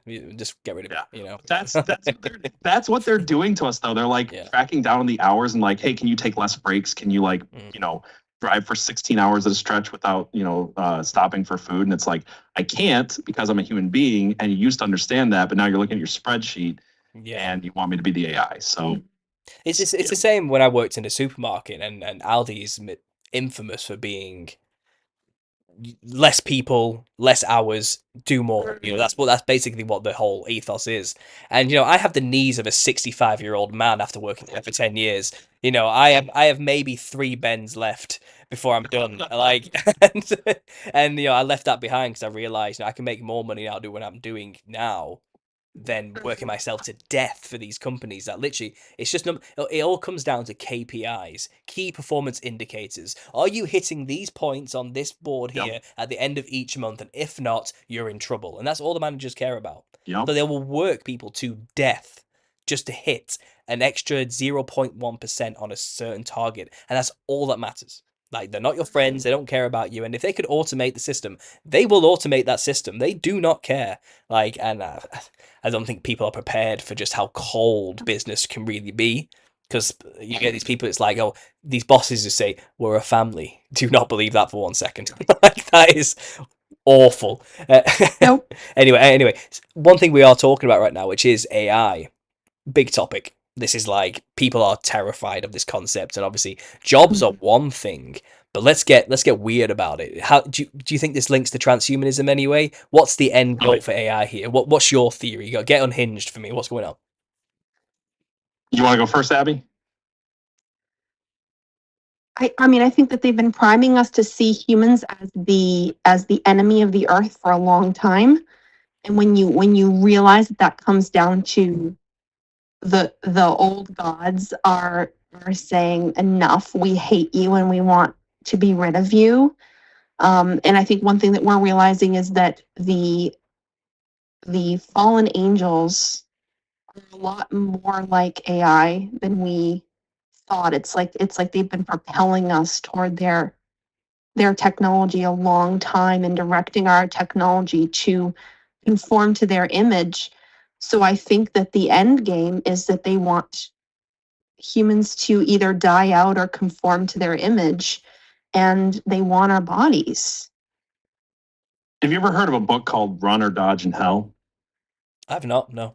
Okay, so it's long and boring, and I'm not saying I recommend it, but the concept is interesting. And the concept is that immortality will be achieved through plugging yourself into a computer, that you can map the brain, you can put the brain into a computer, and the computer can make you live on forever. So, like, you want my most unhinged theory is that in Revelation, when it says they'll wish for death and they'll be unable to die, I think it's very possible that that is exactly what it's talking about. That people are going to plug themselves into the machines, and the machines are going to take over. And demons want bodies, right? Like they want bodies, and we're just going to give ours up to be in these machines. Did you guys see that whole thing about, I can't remember the guy's name, is it Tim Altman or what? Sam Altman with OpenAI like a few weeks ago. There was that whole thing where he got fired. Microsoft picked him up, then he went back to OpenAI, and there was like this whole power struggle. And there's this theory going on right now that the reason that happened is because he actually discovered or developed AGI, which is basically like the thing that Elon Musk is like, doomsday warning people about, that like AI will actually take that next step. And there's this whole conspiracy that that is exactly where it's going. And it's worrying me because it's like every step of the last year, we've been kind of talking about AI and saying, this is maybe where it's going, this is maybe what's happening. And like we kept being right about some things that are freaking me out, like the whole Elon Musk thing. We said very early on that I think he bought Twitter to get the algorithm data. He needs to be able to see, like free speech is important to Twitter because they need to actually see how humans would react to situations. So whenever you get on Twitter now, you see somebody that's like, explain your ethnicity in 2 pictures, and it'll be like spaghetti and a sombrero or something like that. And it'll be like all these things, or like show me a picture of you 10 years ago, or like all these things. I'm like, I don't think people realize that somebody's putting these out there to train AI. Like the whole point of getting everybody to be like, how do you associate items with concepts? How do you associate yourself with pictures? It's all part of the AI learning. And so he said this about Elon Musk early on. He was saying we need to stop, we need to take a 6-month moratorium. And I'm like, he doesn't mean this. And we found out he didn't mean this because he literally launched XAI while he was saying that. Like he literally bought Twitter, launched his own AI program. So like everybody's fighting for control of AI. I think this is why China needs to steal data from Americans, because in China you have no freedom of speech. Like people are afraid to say what they really think. So in order for China to get good data on how to build their AI, they have to steal it from Americans. They have to have TikTok. They have to do whatever. Mark Zuckerberg, we already went through that whole thing on an episode where it's like the point of this, and this is like open stuff now. I've heard like mainstream media saying Elon Musk owns Twitter to get the data. Mark Zuckerberg, there was a conspiracy theory before. Now it's completely out in the open that Mark Zuckerberg created Facebook to get data. It was lifelong. It was all to like learn how humans think and interact with each other. So like everybody's out for this AI. Everybody's got plans for it. And because they're all like, if we don't do it first, you're going to do it. Like that race to like being the best has made people completely like take the safeguards and the rails off. So when I hear people like Altman might have developed the next evolution in AI, I'm not thinking that it's crazy anymore. You know what I mean? Like I think that there's something to be worried about there, because all the people who know way better than I do, I don't understand AI, they're all saying, here's the dangers. We're worried about the dangers. But unless I like rush headfirst into this research and build the thing first, then China will have it. someone else will have it. So like nobody's thinking clearly about like what the implications are. And the only people who seem to be clearly thinking about the implications are theologians. And theologians are all saying we need to develop an AI religion. Like we've seen these stories happening over the last year. Like people are going to worship the AI. Like I'm sorry, I'm going a little unhinged here, throwing a lot of stuff out. I'm very worried about AI is my point. So, Yeah. you know, anybody who's in control is like worried enough to like pause it because they know that if they do, the next guy won't. So it's like a catch-22, you know? It's like the race for nuclear power. Like Yeah. everybody who was racing toward it knew it was a terrible, terrible, awful thing, and they couldn't stop because whoever got there first was going to win the world war. Yeah, I can see that. But this is you were talking about it earlier, and I've had a similar theory. You were explaining, you know, everyone will plug themselves into the AI with the promise of immortality. You know, and that I've been saying that for years. Like I used to theorize about this before I got kicked off like 6 years ago. You know, because I could see like this future arising that it's kind of they're going to promise immortality somehow, and I was speculating on how this could be, and I'd imagine there's some giant big black cube or something which is like a database for all of humanity's consciousness, which you can plug yourself into and live out a virtual reality beautiful life for eternity or something. And I always thought if they do this for the sake of getting our bodies, let's say, there's the trick is there is no afterlife in there, you just die. But what they've done is they'll plug somebody in front of you, and on the screen you'll see them going into the new world and living their amazing life in the new light bodies. That's just a video they have on play on loop. That's not actually happening. You know what I mean? Whoever plugs themselves in just drops dead instantaneously. And everyone who watches it is believing they're going on to live for eternity, and it's just gonna be one of those. It's literally just gonna be a mass culling of humanity through this promise of immortality. But the truth is, it's just, can we get your vessel empty for these other things that are on the other side? They wanted our bodies forever. Yeah, and is that kind of like the unforgivable sin? Is that kind of like blaspheming the Holy Ghost? It's kind of God promised an eternity after all this, but instead it is, to be honest. And Vicky Joy Anderson is one of the people who first turned me on to this theory, and the way she described it, I was like very convinced that she's onto something with it. So if we're gonna talk about like an unforgivable sin, like blaspheming the Holy Spirit, like trying to gain your own eternity, your own afterlife without God, I can't imagine anything else fitting the criteria of that perfectly. Yeah, well, people will argue to the death about what actually sin is, you know. But I love to speculate, and I've talked to Vicky about this, and I think, you know, I said the same thing about this whole idea. It's just going to be one big long con. They're going to sell it to us that it's this amazing new technology that can make us live forever and be like gods. But the trick is, you just die. Like that's all it is. It never even existed. The technology. It was just a lie to get you to kill yourself, basically. Like the technology, it doesn't even exist. You know what I mean? It's impossible to transfer consciousness, is what I'm trying to say. Like that's actually a myth that they're trying to sell to us as a possibility through media. But the truth of the matter is, you can't. They're not gods. They can't transfer your consciousness out of this God-created vessel into a machine. Like, of course they can't do that. You know what I mean? Like, it's impossible. But I just realized they did this whole like transferring consciousness bit in science a few years ago. It was a whole thing, and people probably missed it. But have you ever heard of like head transferring? What, where they literally transfer a head? Is that what you're talking about? Yeah. It was like, but that was the idea, is that you could transfer the consciousness from one body to another, and they're doing it by literally chopping people's heads off and moving them to other bodies. And all they were doing was killing people. But like, there was a lot of scientists dumping a lot of money in this concept that you could transfer the consciousness between different bodies. It was a whole thing. Metal Gear Solid 5 did like this thing out. I'll probably cover it in a future video. But yeah, that's a very materialistic way of viewing consciousness, though. It's just the brain. You're just the brain, right? That's all we are. It doesn't work like that. You know, it's if you get the spirit realm involved, it gets way more complicated to what we actually are as creatures. We're living souls, and what that actually means is trippy, okay? Because it involves the body and it involves everything else, and it gets really weird. I don't think, this is my theory, unhinged, they cannot transfer consciousness, but they are going to make it seem like they can. That's the long. They can imitate it, right? We know they can imitate it. We know they can imitate voices with AI. We know that they can imitate personality with AI. Video. We know now, like people are already getting scammed because somebody who sounds and seems just like their son calls them up and says, "Dad, I need bail money. Can you send it to my bank account?" or something like that. So you can kill somebody and then have the computer talk to them to their family members, and it seemed like a completely real conversation. This is already happening with what's that app? There's an app out there, Replica AI. They're literally calling it a Ouija board, as in they're selling it to people, saying you can speak to your dead loved ones. Yes. And in fact, I think it was in October that they just like foregone all of the pretenses and they just called it a Ouija board, and they said, here's our AI Ouija board.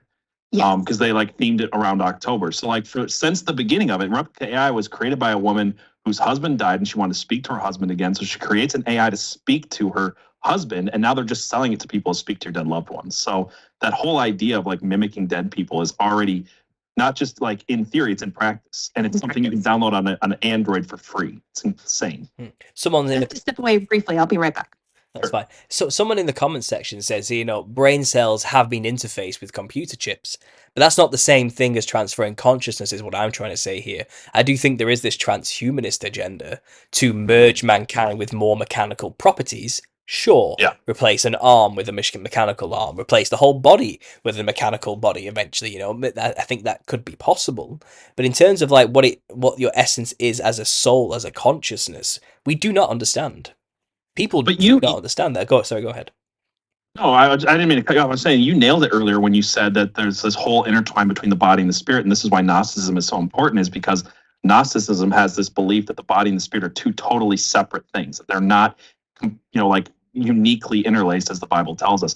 It's what I'm always saying to people is like the first step to get people into Gnosticism, because Gnosticism started in the church. It started as a way to be like, well, I shouldn't say it started there. People get mad at me because you can trace roots back to Egypt. But I'm saying the Christian Gnosticism started in the early church, and all it said was Christ was completely spiritual. He didn't have a real body. There wasn't this fully God, fully man concept, this whole very important thing.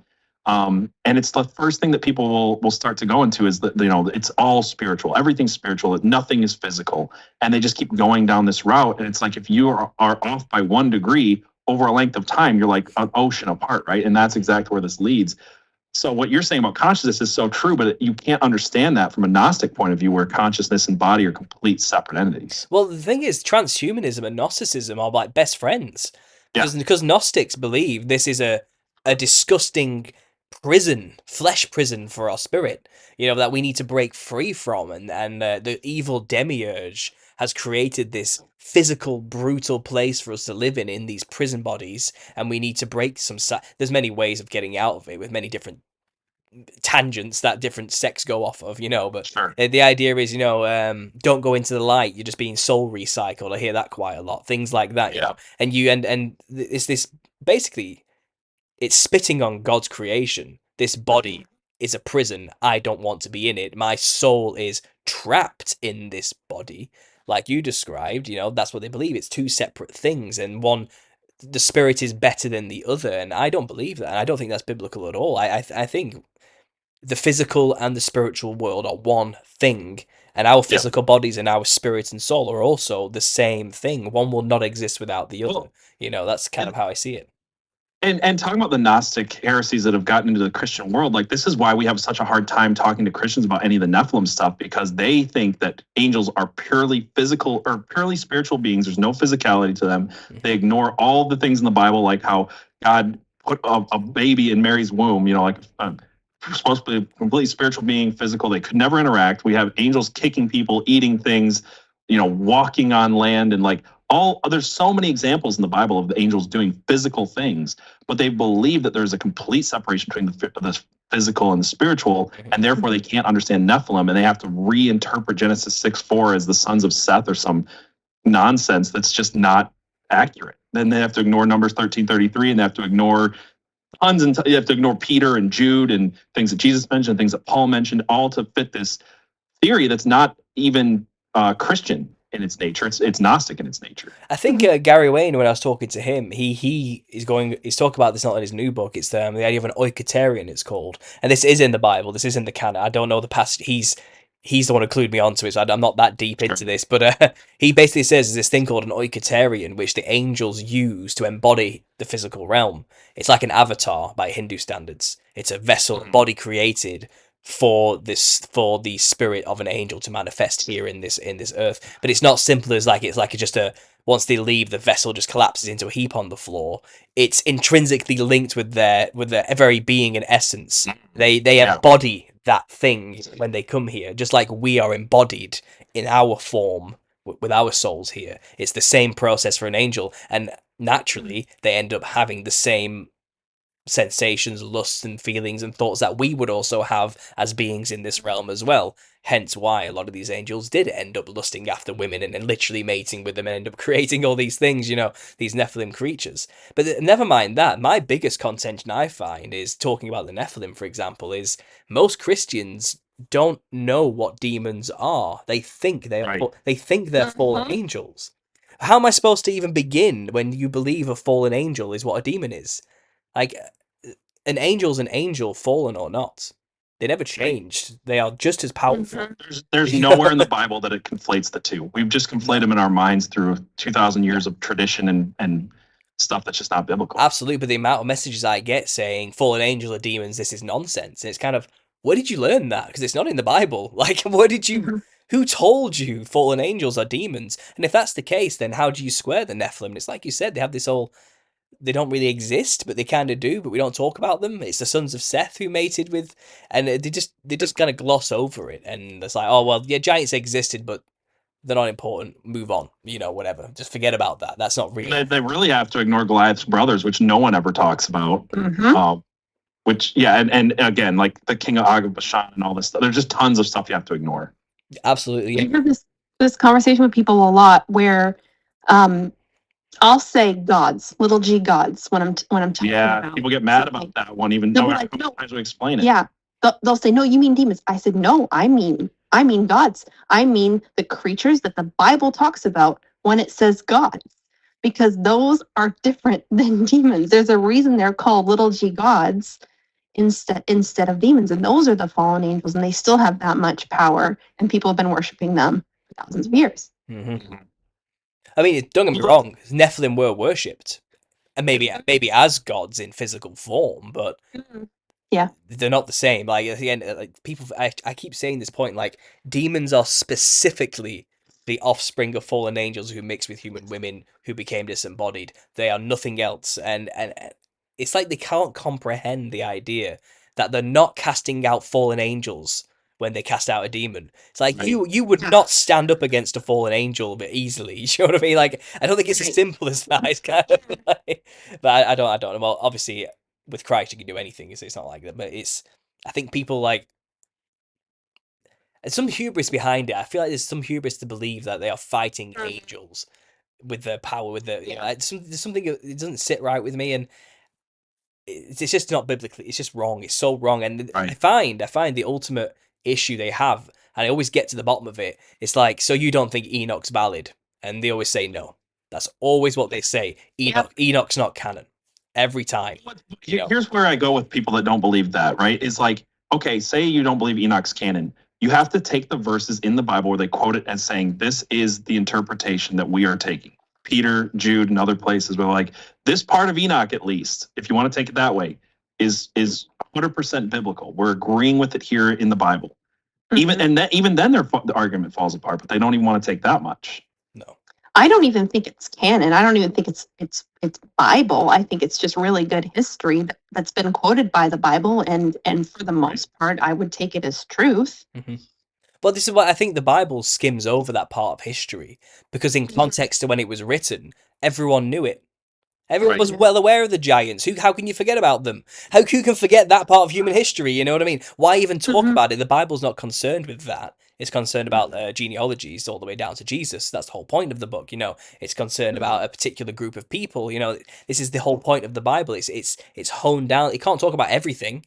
Like, it can't, that book would be way too big and no one would read it if it talked about everything. But I feel like it gives a quick glance over to antediluvian history in like two quick passages in Genesis, and then it gets on with it. You know what I mean? Because I think it was written assuming the reader already knows all that stuff, which, like I said, is documented in Enoch, and not even just Enoch. Look at the rest of the world. Look at all other mythologies and histories everywhere else. It's the same story, just with different names, And I'm not one of those Christians who can live my life saying it's sure the Bible's great, but you can find more evidence for human history other places. I believe it's all biblical history. I think it's all biblical history personally. Wherever you're looking, Yeah. you're looking at the biblical history. Anywhere, you know, that's how I see it. Christians will do this thing often, and I'm not saying it's wrong, but they'll say here's a text outside of the Bible that proves the Bible, and they'll do that all the time, unless it comes to giants and Nephilim and things like that. So they'll say like, oh, we have these writings on Alexander. This proves that Daniel knew actually had real prophecy that he could see King Alexander and all this stuff, right? Or whatever. They'll do this a million times, except when it comes to this type of stuff, and even stuff again like Enoch, which is referenced in the Bible. Yeah, don't take it as history. Yeah, it's a really touchy subject. Which my problem is because I wasn't raised in a church or anything, so I don't know what etiquette is supposed to be to talk about these things. I wasn't. That's one of your strengths, I will say, though. Yeah. Like, legitimately, there needs to be people like that who have not been like pushed into this box to think that this is the only acceptable things to talk about. Mm-hmm. Sorry, go ahead. No, but I don't. Again, I don't know how to speak Christianese, and I don't know I wasn't aware there was so much contention until I started saying stuff, and then I'm suddenly realizing, oh, so we're not allowed to talk about that, are we? Oh, I see, like, this faction over here believes this, that faction, and then I realize there's these like millions of denominations that basically separate a very simple gospel message into this crazy, wild faction, broken up, fractal, weird cults. I don't know what it is like. And I'm just trying to keep it simple. I'm trying to get to the bottom of things. You know what I mean? I'm trying to say, so this is what it says. This is what we can see. Is it possible that the Nephilim or the demons we're dealing with today? And then that just, apparently I'm Satan for even saying such a thing after that. You know what I mean? He's kind of, yeah. It's funny because I get a lot of the same stuff for something similar where it's like my whole belief, you'll talk to people and be like, here's the history of the church from Constantine to now. And you've got these denominations where they split and all this stuff. And you have to line up with one of them and choose where your starting point is. And it's either 200 AD or 300 AD or it's 1500 AD or it's, John Wesley in America.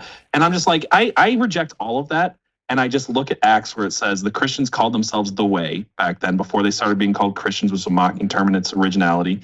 And I'm like, I want to understand that. I want to understand the Church of Acts. I want to understand what they believed. So then you'll have the Catholic argument, well, your church didn't start till 1500. And I'm like, no, I reject that too. I think we started all the way back, with Peter and Paul and Bartholomew and all these people back then. And we have this framework for how the church is supposed to work. And that's what I want to get back to. That's what I understand. So I don't have to claim, this person, John Wesley or whoever, started my church and my beliefs start from there. My beliefs go all the way back to Christ and the cross.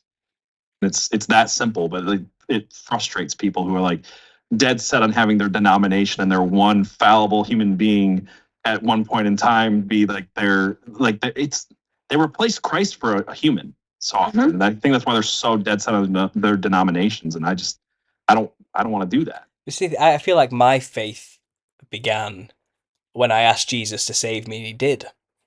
And I don't really see it in any other way, personally, because again, I don't know the rules of engagement for churches. I don't know any of that stuff.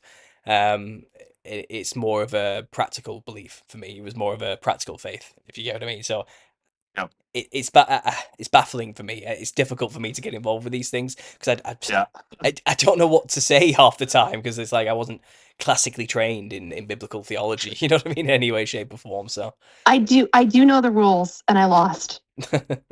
and I'm a lot happier now. Fair enough. So yeah. It's probably best not to play the game, I suppose. Agree. One more unhinged topic it might be worth getting into just for the last 10 minutes. We're kind of touching on it now.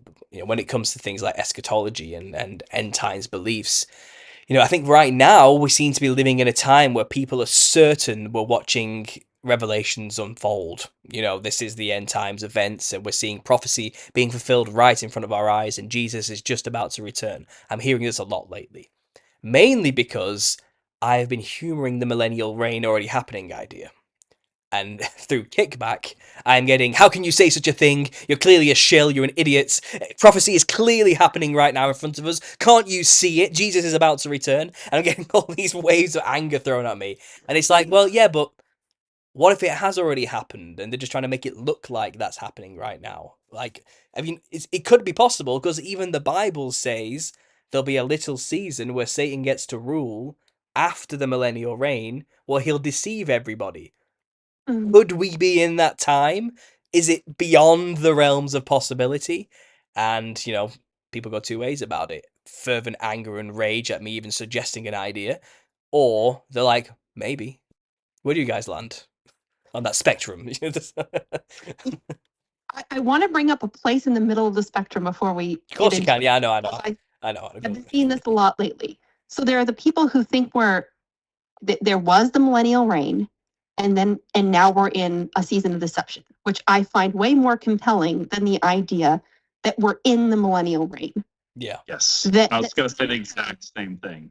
And there's this whole group of people, at least in my corner of Twitter, who I think are just truly just coping with how awful the world is by living in this fantasy land where Jesus is completely king of the world and everything is good and getting better, and it has been since Jesus was here. And I think, how do you, that's the part that I'm like, that's really dumb. And I would yell at somebody about it. But the idea that we're in the little season, maybe. It's see, that's the thing, is your theory. I don't know how much you believe it or not. I don't fall into that theory, but I think that's way more possible, because again, if we're living in Satan's little season of deception, how are any of us going to know? We're all going to be deceived to some extent, right? Yeah. So it's an entirely plausible, valid theory, I think. My points against it are like the Reformation of Israel and certain prophecies that don't seem to have been able to be fulfilled before that are being able to be fulfilled now. That's where I would fall into that camp. But again, it just comes down to how deceived we are. I definitely agree, though. This idea that is being pushed a lot right now from Christian nationalists on Twitter, that we are in the kingdom of Christ and that he's reigning and we're in this millennial kingdom. Mm-hmm. The world's not getting. I mean, if this is Christ reigning on earth, I don't know, man. It's funny because I never really even thought about the fact that we might be living in the millennial reign. That has never crossed my mind once. Because it's like, why would you think that? It says he would physically be here with us when that happens. Like, exactly, we would see him and know him. And the thing is, I get that argument thrown at me. It says the millennial reign can't have happened because Jesus, they give many reasons, like, you know, Jesus would be here or something, or the world would be a great place. It's like, are you forgetting this little season where Satan rules bit? It's like they can't comprehend that we would be in a time of deception. Do you know what I mean? They can't. It's like they think, well, if Jesus has already been here, the world would look amazing. Everything would be perfect. Everything would be anew already. It's kind of, that's not what the book says, though. That's not what it says happens. It says, you know, there'll be a huge war afterwards. In fact, after a short season of hell where Satan gets to build an army out of us. Do you know what I mean? Like, could we be in that time? Is it just humoring it? Maybe. And honestly, that I think people. And again, this is me doing that I don't know the rules of engagement thing here, right? But this is me. I'm going to piss a lot of people off with this, but I do feel like a lot of people's faith is hanging on the hope that they get to leave through the rapture. Yep.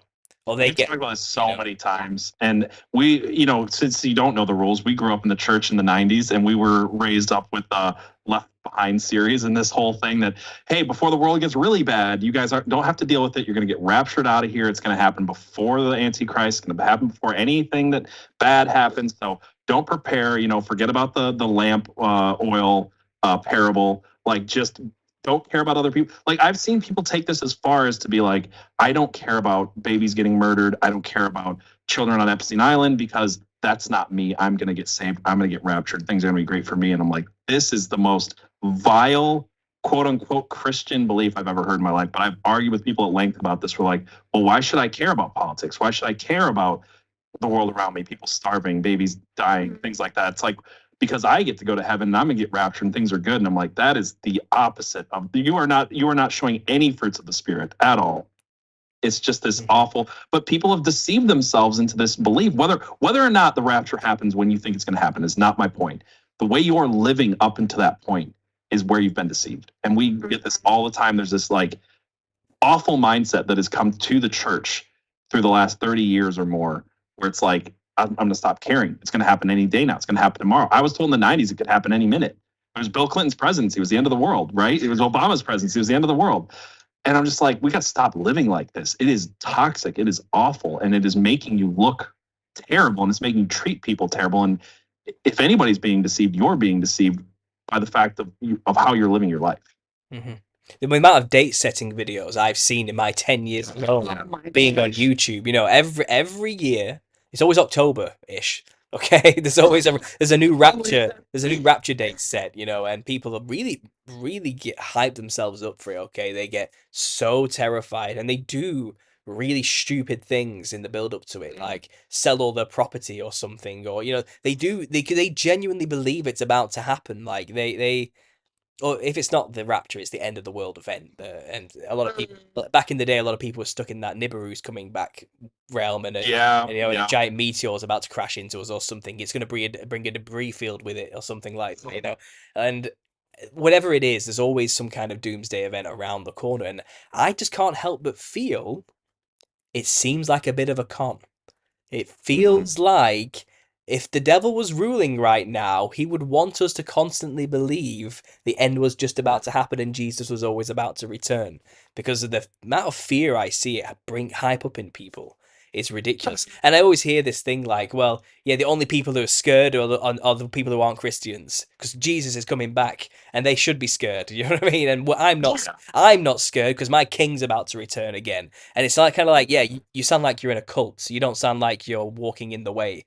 You sound like you're a member of a cult. Okay, that's weird. You know, it's kind of I cannot imagine my entire faith is based on the idea that I don't get to suffer. What did Jesus do? He did nothing but suffer. He's like, pick up your cross and follow me. You know? And that's the core message. Like my faith is not like hinging on the idea that I get to get away with it. I get to get taken up into the clouds. You know, you know, send me more challenges. You do it. You know, that's the life we live. Even the Buddhists understand that life is suffering, for God's sake. Do you know what I mean? Even they understood that basic principle. I can't. Well, I feel like the evangelical church has taken the whole idea of take up your cross and follow me to be wear a cute little necklace and have coffee at a Bible study. That's like take up the cross and follow me is a suffering concept. It is saying you will suffer on my. We're promised one thing in the New Testament besides salvation, right? We're promised one thing is that you will suffer. Yeah, that is it. You will have a hard life. You will suffer on. People will hate you for my name. Like this is a thing we're promised, and it is just not being taught in the mainstream evangelical churches anymore. What I will say about the little season thing that I found funny in our Tartarian research, though, was that it seems like if you take the most literalist Tartarian interpretation and you listen to evangelicals, that both of them are agreeing that Christ is about to return. It's just whether it's the second coming or if it's the end of the little season. So I do find that part a little funny. Well, I always thought that too. Like, well, technically, you're both right. Technically, like Jesus is about to return either way, you know. But it's I think the people who think it's about to happen where Jesus is about to reign for the first time, they have this promise, don't they, that goes along with it, that you'll get to be taken away while all the bad stuff happens, and then you get to be brought back and reign in a new body for 1,000 years or something like that with Jesus, you know. And again, they're banking on it. And if you think about it as a trick, when you know that doesn't happen, people will lose their faith quite quickly because it was resting on that happening, you know. And if we're in the little season, that's not what's going to happen. There's going to be a horrible, huge war which humanity will lose. That's what's coming next, and then judgment. You know, that's what's coming. Like, I 100%. This is why I don't even like arguing with people anymore. Sorry, I'm getting the feedback again. Went away. This is why I don't even like arguing with people anymore about like, is it a is he going to come before the tribulation? Is he going to come mid-trib? Is he going to come after the tribulation? When's the rapture happening? And I'm like, I feel like that's where people's faith rests. And if there's so many people that their faith is resting on pre-tribulation rapture, that if it doesn't happen, and I'm kind of becoming of the opinion that it's not, is that, you know, if you're taking that worldview, then there's going to be a ton, like you said, a ton of people lose their faith. They're just not going to know what to do when the actual suffering comes. They're living through, you know, whether it's part of tribulation, half of tribulation, all of tribulation. They're going to have no idea how to deal with suffering because they banked on avoiding the suffering. Imagine being a part of a prosperity gospel as well before that time. Right. Yeah. Yeah. Well, this isn't very prosperous, is it? But go ahead. Sorry, Abby.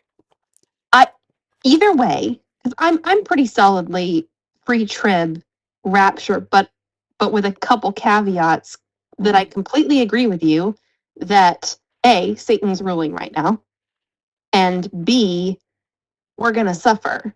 I think it's the Left Behind series put out this idea that the rapture was going to happen out of the clear blue sky, and like the world was going to be good, and then all of a sudden good and easy to live in, and then all of a sudden the rapture would happen, and then the world was going to get bad, and that the rapture was going to be this painless, you're just going to disappear out of your clothing thing.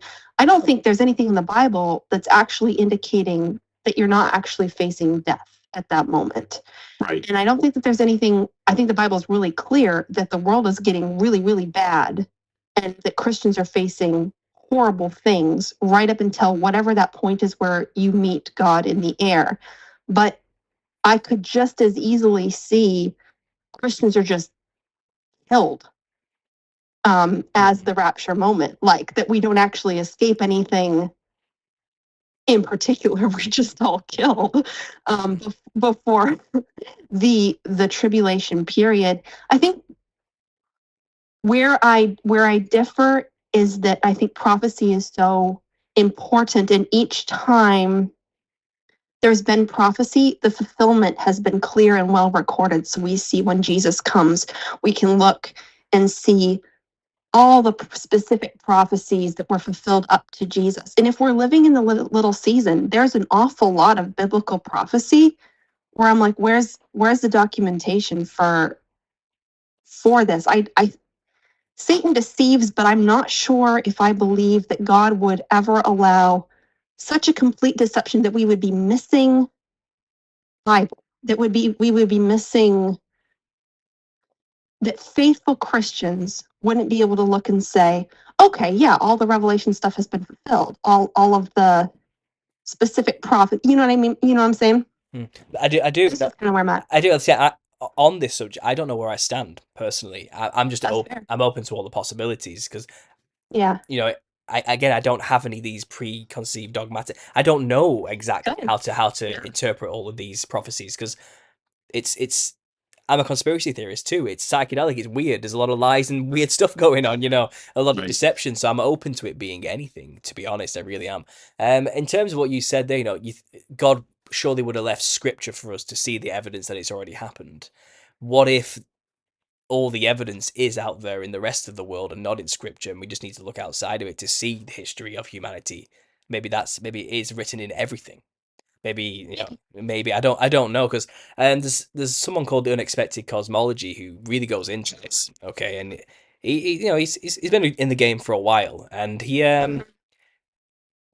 some of the stuff he's showing about history up from 500 AD onwards, you know, that period of time, which is said to be the Dark Ages. You know, he goes into all this stuff, and the stuff he's showing that happened around this time period is fascinating. Like, and it does seem to be indicating like something like Jesus happened. Like there was a war, like as the revelation would dictate it to happen. Like, and it's just the names are confused. Like what they were called wasn't Jesus. You know what I mean? And it's these other historical figures, and it's kind of because it's all written from the perspective of those who witnessed him who weren't Christians, so they wouldn't really understand what was happening. Do you know what I mean? It's kind of it's fascinating. So I don't know what to make of it. I just like speculating. I just want to see what you guys stand on it. You know, because I don't know. I really don't know. And I think some people are really scared to say they don't know as well. Yeah. No, that's I feel like when I first came at the concept, I came at it from the Anatoly Fomenko perspective, which is the mainstream conspiracy perspective. Yeah. And I reject that for a million reasons. For who he is, and some of the other things are just easily disproven. His artwork. But the ideas of the Dark Ages, if I could hear a good, I'm not saying I still don't think I believe the little season thing, but if I could at least hear that conspiracy or concept from someone else, I'd be open to. And I think you're right. I think the point is that we don't know, and at the end of the day, I love the speculation. I love the conversations. I think that what stays firm, and I know we all agree on this, is just that we have our faith in Christ and we have our faith in the afterlife and things like that. So like that doesn't change. And I don't think that needs to change by having conversations. Some people will get offended and be like, I don't speculate. You have to believe this thing that's not important to like your faith. It's not important to your salvation, and you have to believe it this way. And that is exactly what you're talking about with like, you don't know the points in the church. And there are those points, and that's why there's 40,000 denominations in America today, you know? And it's unfortunate that people can't have real conversations and be like, but at the end of the day, these are the things that are important to believe. These are the things that are like some people call them bullet doctrines, as I've heard. Like, would you take a bullet for this thing, or is it something that we can have conversations over? Other people call it like open hand, closed hand. Like, this is an open handed thing. We can disagree on this and have conversations around it. But this is like completely heretical. Like, Jesus is the only way. There's not like some third way or something like that. And I think that if we can, as Christians, come to that understanding, we can have much better conversations, and I think we can come to more truth. I appreciate the speculation and the conversations. I love the conversations. I think the last thing I want to say is that if you look at the pattern of how God works, there's always a remnant, right? Even when everything goes dark, he always preserves a remnant of people who believe and know the truth. And I think that what sends my alarm bells off about the idea that we're in the little season is that it feels to me like the same type of theory that a lot of people are falling into, where everything is a lie and we can't believe anything and there's nothing to hold on to anymore, as opposed to there being a remnant of people who remember. I don't think that there's any religion or sect of Christianity anywhere that has preserved a remnant of understanding that there was a millennial reign. I think that, correct me if I'm wrong, but like I think everyone who believes that we're in the little season is discovering it now, as opposed to joining the remnant in understanding, if that makes sense. The argument I've heard is that the Catholic Church is the remnant of when Christ was on the earth, and what it is today is not a continuation of. It's a takeover. Okay. It's a takeover and a corruption of what it originally was. So this whole idea, Too, this whole idea, they know, like the whole praying to saints, but we would say you don't pray to the dead. They argue, well, actually, they're not dead. They're resurrected and lived with Christ for 1,000 years. Do you get what I mean? So that's why that religion was around, and they were those saints that were martyred in his name and got to that state and elevation. And these cathedrals we see everywhere, were a part of that original reign. That was a footprint left behind, and why a lot of these monasteries were just destroyed after that 1,000-year period was over, and when King Henry VIII was around, and he established his new religions, his new churches. He destroyed 800 monasteries in England alone, and it's what the people are trying to say is this is the cover-up. Let's destroy as much as that old church as we possibly can. These many mansions that are just everywhere, that are beautiful and huge. Fires took most of them out, They all caught fire mysteriously. That's the Tartarian story, isn't it? And it's kind of people, you can speculate for hours about how it was done, but it's so intriguing to speculate, is all I'm saying, because there's some unexplainable stuff going on with our history that we always knew history was a lie. Even Michael Jackson said that before he died. They've lied in the history books. Is one of the last words I think he said on tape. But what that means, we don't really know, and it could mean stuff like this, And I'm not willing to just discount it because of some dogma or something. I don't know, but like PJ said, and like I think we all agree, it's not a salvation issue. No, it's not. The gospel never changed. Irregardless, the gospel did not change. The good news is still the good news at the end of the day. Okay, it's still a simple thing, just believe in Jesus, that he is who he said he was, and he rose from the dead, and you're saved. It's done. Okay, but I think again, some people just aren't. They just do not even want to speculate. And I don't think God created us to be like in a cult. I don't think he wants us to be a part of a hive mind conglomerate that has to think the same way. I think he made us individual people to think, and to be ourselves, to be who he made us to be, and I don't think he made us to be like the Borg in some weird hive mind way. So that's my end thoughts myself. Any thoughts for you guys? We'll wrap it up here now, but anything you want to say before we leave, PJ? I'll leave it with you, and then we'll leave it with Abby. Well, I just want to say I appreciate you bringing us on. This was really fun to be able to talk with you more. I enjoyed our Nephilim or Clowns episode on Conspiracy Puzzle a lot. I know our fans did, and they've been wanting to see us do something more together. So this was a lot of fun. So thanks for having us on. And for people who are not familiar with us, you can come over to conspiracypilled.com. That's where you can find all of our links. We mainly focus on the Rumble stuff, but we're on locals, just like our Patreon. We've got other things, other ways you can support the show. Support Paul. He's trying to get a book out there. So you still got a Patreon up for that? Yeah, there's a GoFundMe for the book. GoFundMe. Links to below. That's what I meant to say. Links are down below for this video. It's a pre-order system. £100 gets you a free signed copy of the book once I finished it. The support for that's been overwhelming, to be honest. But that's wonderful. And yeah, we didn't really talk about the clowns today, which is good. It's nice to have a change of pace, honestly. But yeah, I talk about them too much, so it's nice to finally cover a few other topics because I like to branch out.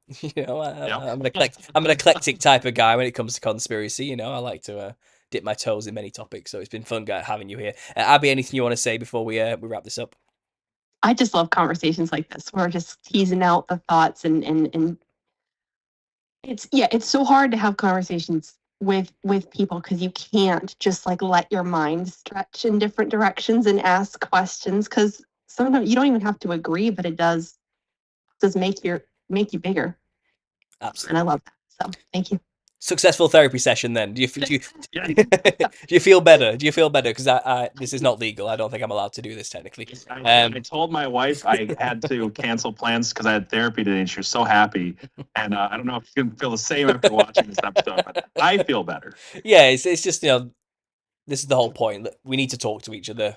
Sometimes we just need to let it out, and that's what the whole point of this show is. That's what I hope the people who listen get out of this. They can hear people talking who believe what they believe and think like they think, and we're all just people. We're not just whatever. Because I think people forget we're human hosts on shows. Sometimes they forget we're just people who have a life, and actually, and have feelings. I think a lot of people think we're just robots or AI. Maybe I don't know what they think we are, but I think things like this definitely help. But yeah, thanks for joining me, guys. It's been wonderful, and I'll see you in your Discord. All right. See ya. Yeah, excellent. Thank you, guys.